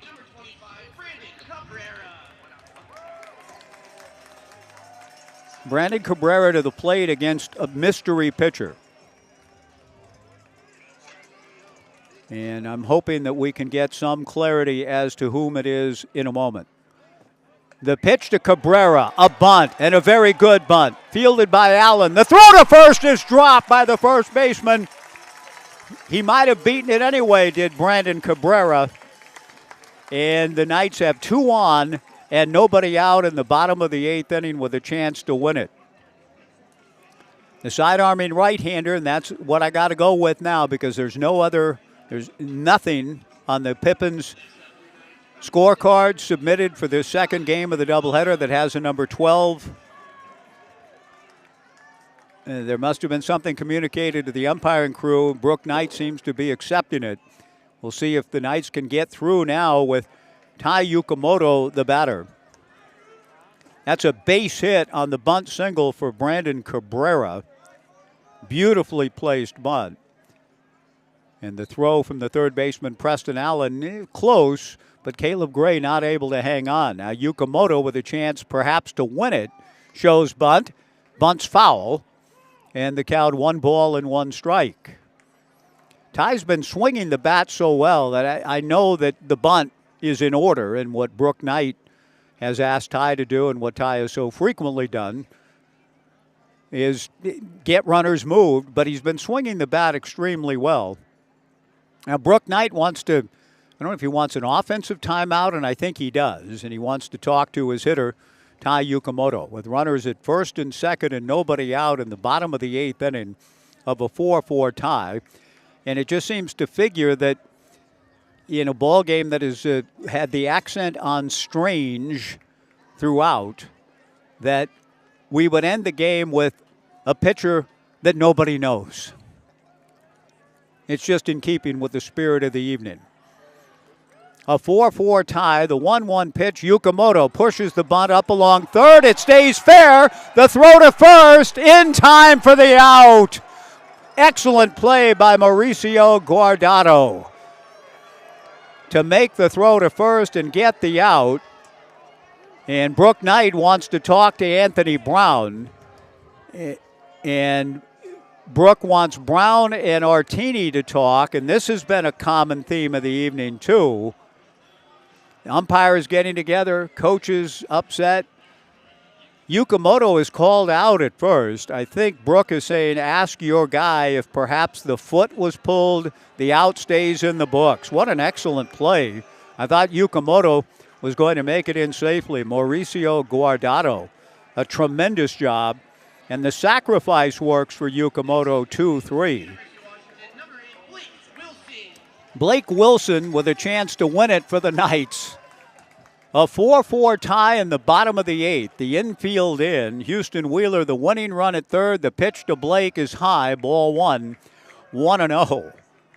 We've seen some tremendous defensive work in the midst of all the oddity. The throw by Consarinia, that play there by Guardado. But now Wilson threw it all, trying to win it for the Knights here in the bottom of the 8th. The 1-0 pitch runs inside from the side-arming right-hander. And that's the only name I've got for him, folks. And I apologize, but it's not, in that sense, our problem here. There's nothing on any of the literature given that identifies this young man. The 2-0 pitch, low, ball 3, 3-0 to Blake Wilson. First base is open. Kevin Takeuchi, the leading RBI man in the West Coast League, on deck. 4-4, bottom of the 8th. 3-0 to Blake. The pitch to Wilson, green lighted, fouls it back. And the count 3-1. 4-4, bottom of the 8th inning.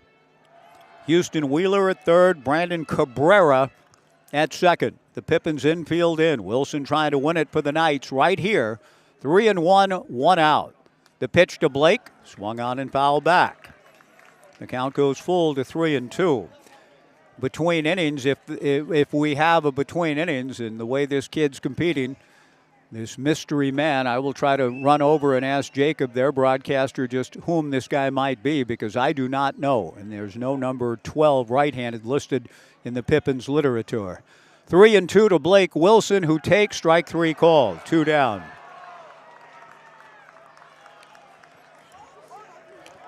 Kevin Takeuchi will be the batter. It just, in the strangeness of the night, you want Kevin to end it here if you're a Knights fan, to be sure, but it just doesn't feel like it's going to happen, does it? I'm not trying to be fatalistic per se. It's just the way things have gone. The Knights in great position to win this ball game.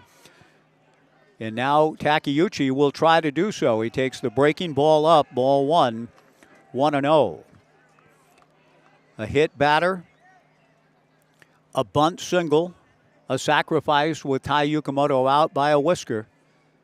And now with 2 outs, the infield at normal depth, the pitch to Takeuchi against the side-arming right-hander, swung on and missed. A 4-4 tie, bottom of the 8th inning. Houston Wheeler, the winning run at third with 2 down. Takeuchi trying to end it here. The 1-1 breaking ball way outside. Good stab and catch by Mauricio Guardado, who made a tremendous play on the bunt by Yukamoto to get tie. The Knights otherwise would have the bases loaded with nobody out, and a pretty good look at winning it. Still a good hitter up, the leading RBI man in the West Coast League, trying to come up with another one. The 2-1 pitch is outside for ball 3, 3-1. First base is open. Blake Wilson was 3-0, and the right-hander came back to strike Blake out. 3-1 to Kevin Takeuchi. The 3-1 pitch is a strike, and the count is full at 3-2. Thomas Ferraggiaro on deck. Wheeler at third, Cabrera at second, 2 down, 4-4, bottom of the 8th. The 3-2 pitch, Takeuchi fouls it straight back. 1,121 the attendance for this unusual experience of a ball game tonight. And the Knights, though, trying to end up in a familiar spot, namely with a win. Another 3-2 pitch coming, and it hits Kevin Takeuchi to load him up. And that puts some pressure now on the right-hander, whom we know not. Bases loaded, 2 down. Thomas Ferraggiaro, the hitter.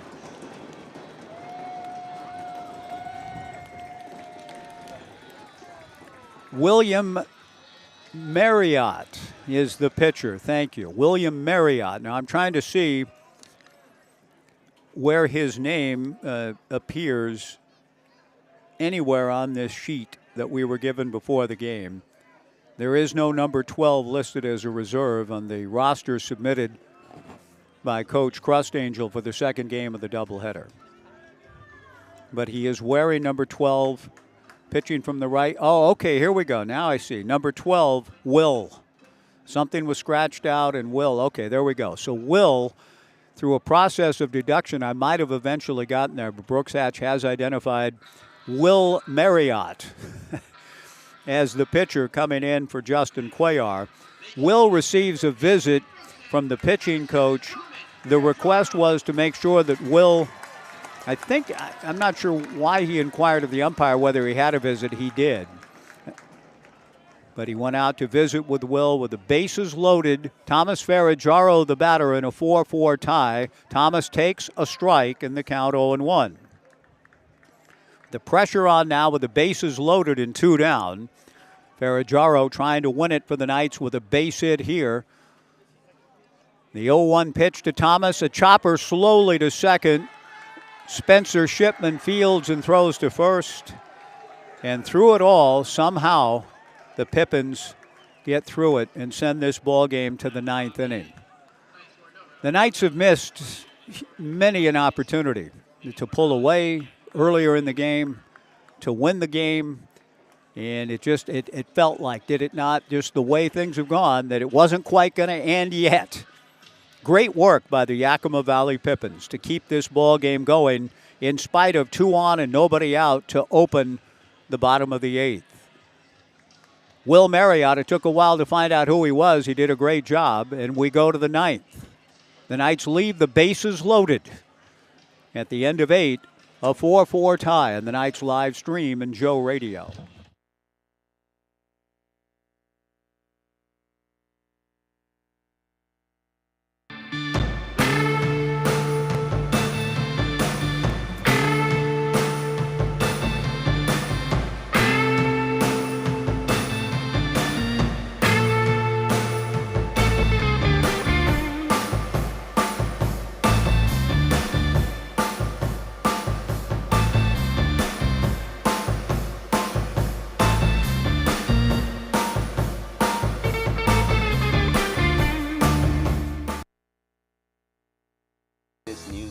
Trust?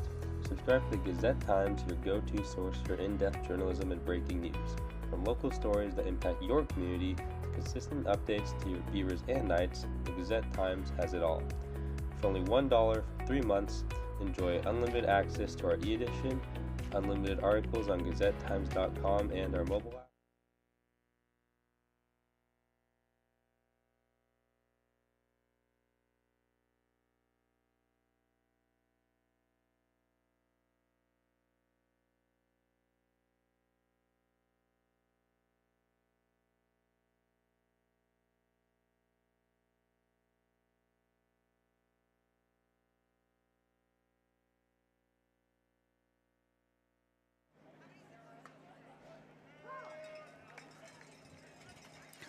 Top of the ninth inning, a 4-4 tie. Adrian Hinojosa takes ball one from the right-hander, Coulter McAnally. The 1-0 pitch, a strike to Adrian, in there to even it at 1-1. McAnally back to the plate and delivers strike two. 1-2 to Adrian Hinojosa. Top of the ninth, 4-4 tie. Breaking ball taken, strike three called. Coulter McAnally with a strikeout to lead things off in the ninth of Adrian Hinojosa. Drew Johnson, the batter, left-handed hitter, is lined out, struck out, popped to short, and grounded to first. Coulter to the plate. First pitch misses low, ball one, 1-0. When the Knights bat in the bottom of the ninth inning, Kaysen Concerina, Luke Lavin, and C.J. Collier, the scheduled hitters. Breaking ball in there for a strike from Coulter. 1 ball and 1 strike to Drew Johnson. Preston Allen, the on-deck hitter. Fastball foul back. 1 ball and 2 strikes.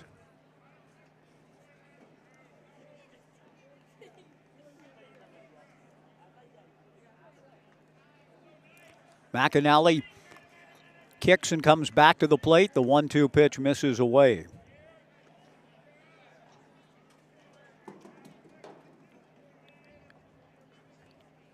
The Knights have received 11 walks and have been hit twice and are still playing. The 2-2 pitch misses just high, and the breaking ball from Coulter, ball 3, 3-2. The Pippins have done an outstanding job to keep this ball game going. McAnally's 3-2 pitch, a fly ball to shallow right field. Going out is Yukimoto. He dives and can't get it. The ball lands in front of Kaysen Concerina. Bloop single to right field for Drew Johnson with 1 out here in the top of the ninth inning. Preston Allen, who has walked twice, struck out and grounded to second, comes to the plate.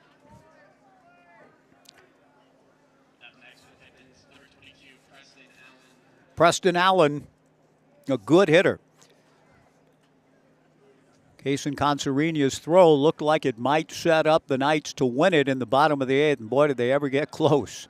Allen takes low and inside, ball 1, 1-0.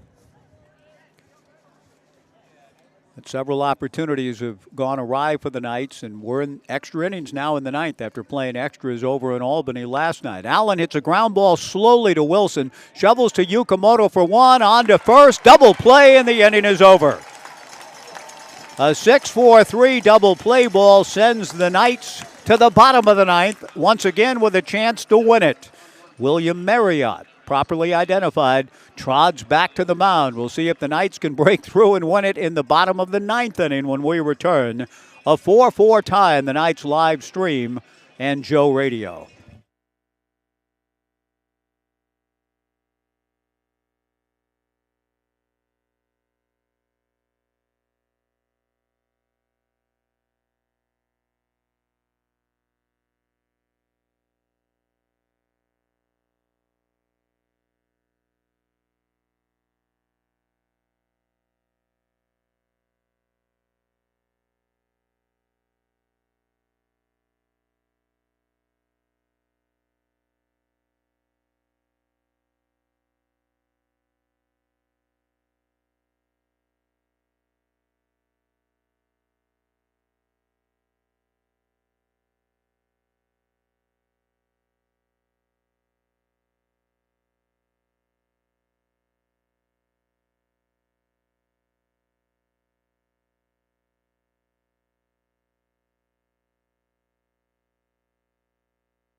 Bottom of the ninth inning, a 4-4 tie. Will Marriott working on Kaysen Concerina to open the bottom of the ninth inning.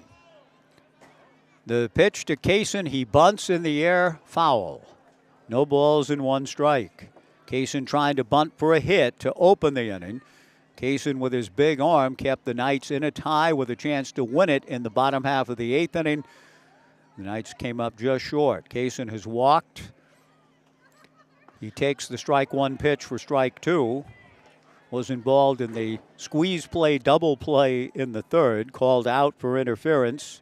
Has hit a little pop-up back to Garen Gertler and grounded to 3rd. He's down in the count 0-2. He takes just outside from Will Marriott. 1 ball and 2 strikes the count. Concerina, Luke Lavin, and C.J. Collier in the bottom of the 9th of a 4-4 tie.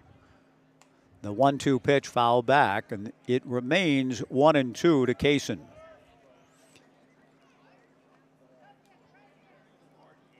Four, bottom of the 9th inning. A 3-run 6 changed the complexion of the game. The Knights led 3-1 and were 6 outs away from a win. 3 runs later,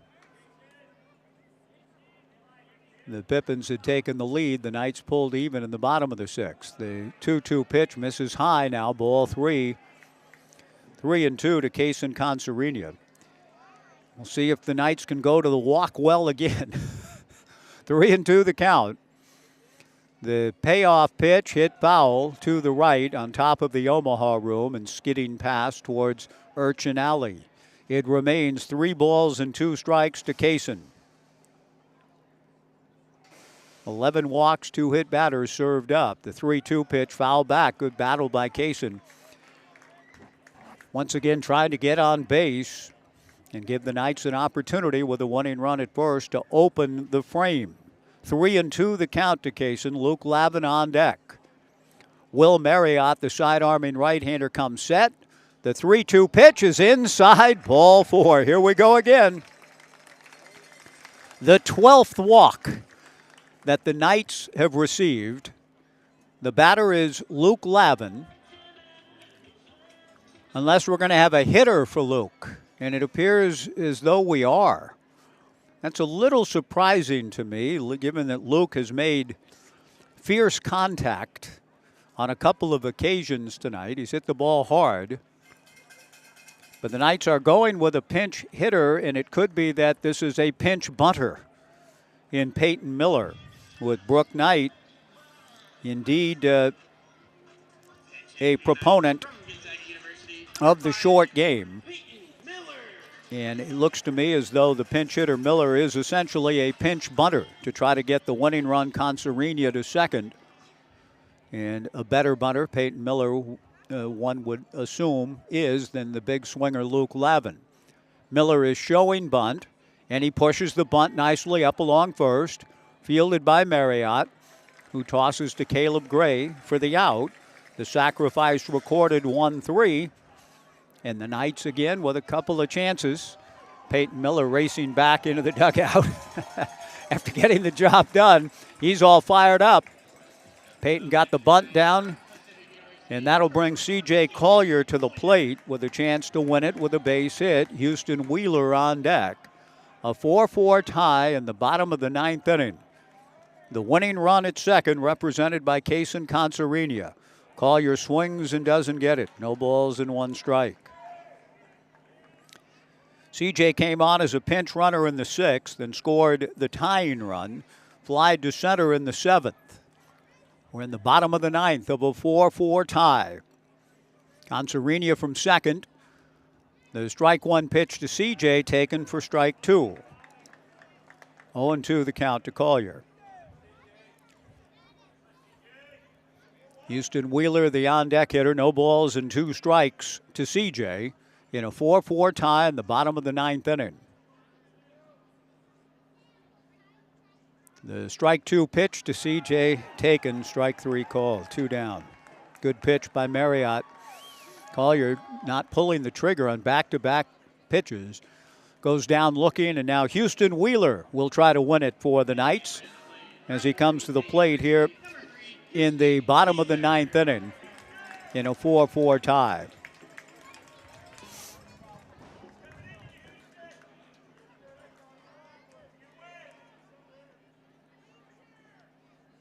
From the stretch, Will Marriott to the plate. Delivers outside, ball one. 1-0. Kason Concerina drawing the leadoff walk. He's the winning run at second in the bottom of the ninth inning of a 4-4 tie. 1-0 to Houston Wheeler. The pitch swung on and fouled back. 1 ball and 1 strike the count.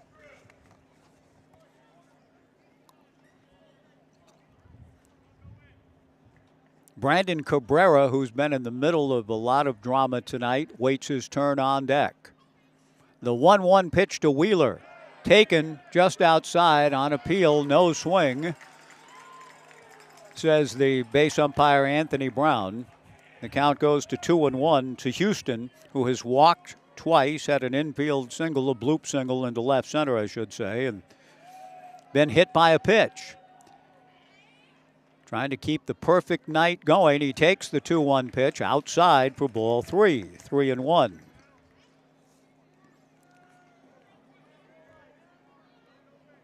A 4-4 tie in the bottom of the ninth inning. Concerina gets his lead from second. The 3-1 pitch to Houston. Wheeler is lined into left field. Base hit. Concerina rounds third on his way to the plate. He scores! And the Knights win it 5-4 on the walk-off base hit by Houston Wheeler.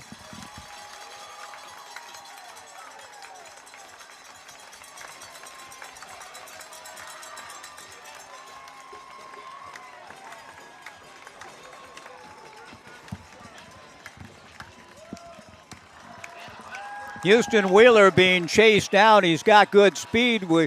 He's being chased down way out in left field. He's lost his jersey out there somewhere, but he's walking shirtless, jerseyless, back towards the dugout in triumph as he comes through with the biggest hit of his Corvallis Knights career. A game-winning base hit to left field. Kason Concerina scored, and the Yakima Valley Pippins all night long with the walks and the hit batters have been doing amazing work to stay in the game in spite of all of that. But the final leadoff walk, the 12th walk of the game issued by Pippins pitching, ends up being the difference maker. Concerina walked and ended up getting sacrificed to second by the pinch bunter, Peyton Miller. After C.J. Collier struck out Houston Wheeler, a game-winning base hit to left field, and the Knights prevail by a final score of 5-4 in 9 innings, but those were 2 extra innings, and the Knights get the sweep of the doubleheader, winning the opener 3-0, and winning one of the more bizarre ball games I've ever been around. But in the end, it all works out well. The Knights take 2, 3-0.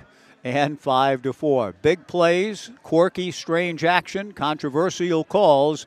We had a little bit of everything tonight, and in the end, the Knights end up in a very familiar spot. They sweep their doubleheader, they win the series, and head to Walla Walla now to begin a 3-game series tomorrow night.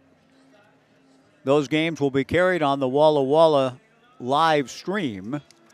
The Knights then will return after their Friday, Saturday, and Sunday games in Walla Walla to take on the Springfield Drifters next Monday and Tuesday. The All-Star game next Wednesday to be televised by the MLB Network. So there's a lot of exciting baseball ahead. We certainly had plenty of that today. 3-0 in the opener and a walk-off 5-4 win in the nightcap. Houston Wheeler with a game-winning base hit. Thank you for riding along with us throughout this long afternoon into the night. First game of the doubleheader started at 4. And we've been together now about 5.5 hours. We appreciate you riding along. My thanks to Evan Bach, to Brian Thomas, to Brooks Hatch, to TJ Mathewson back in our studios at 1240 Joe Radio, to Jay Reese, to all of the correspondents along the way tonight. Thanks for joining us. Again, the finals today. The Knights 3-0 in Game 1, 5-4 in Game 2. Off to Walla Walla. We'll see you back here at Goss Stadium at Coleman Field on Monday. Thanks again for joining us. The Knights win in a thriller, a bizarre thriller, 5-4. We'll see you Monday here next week on the Knights live stream and Joe Radio. So long, everybody.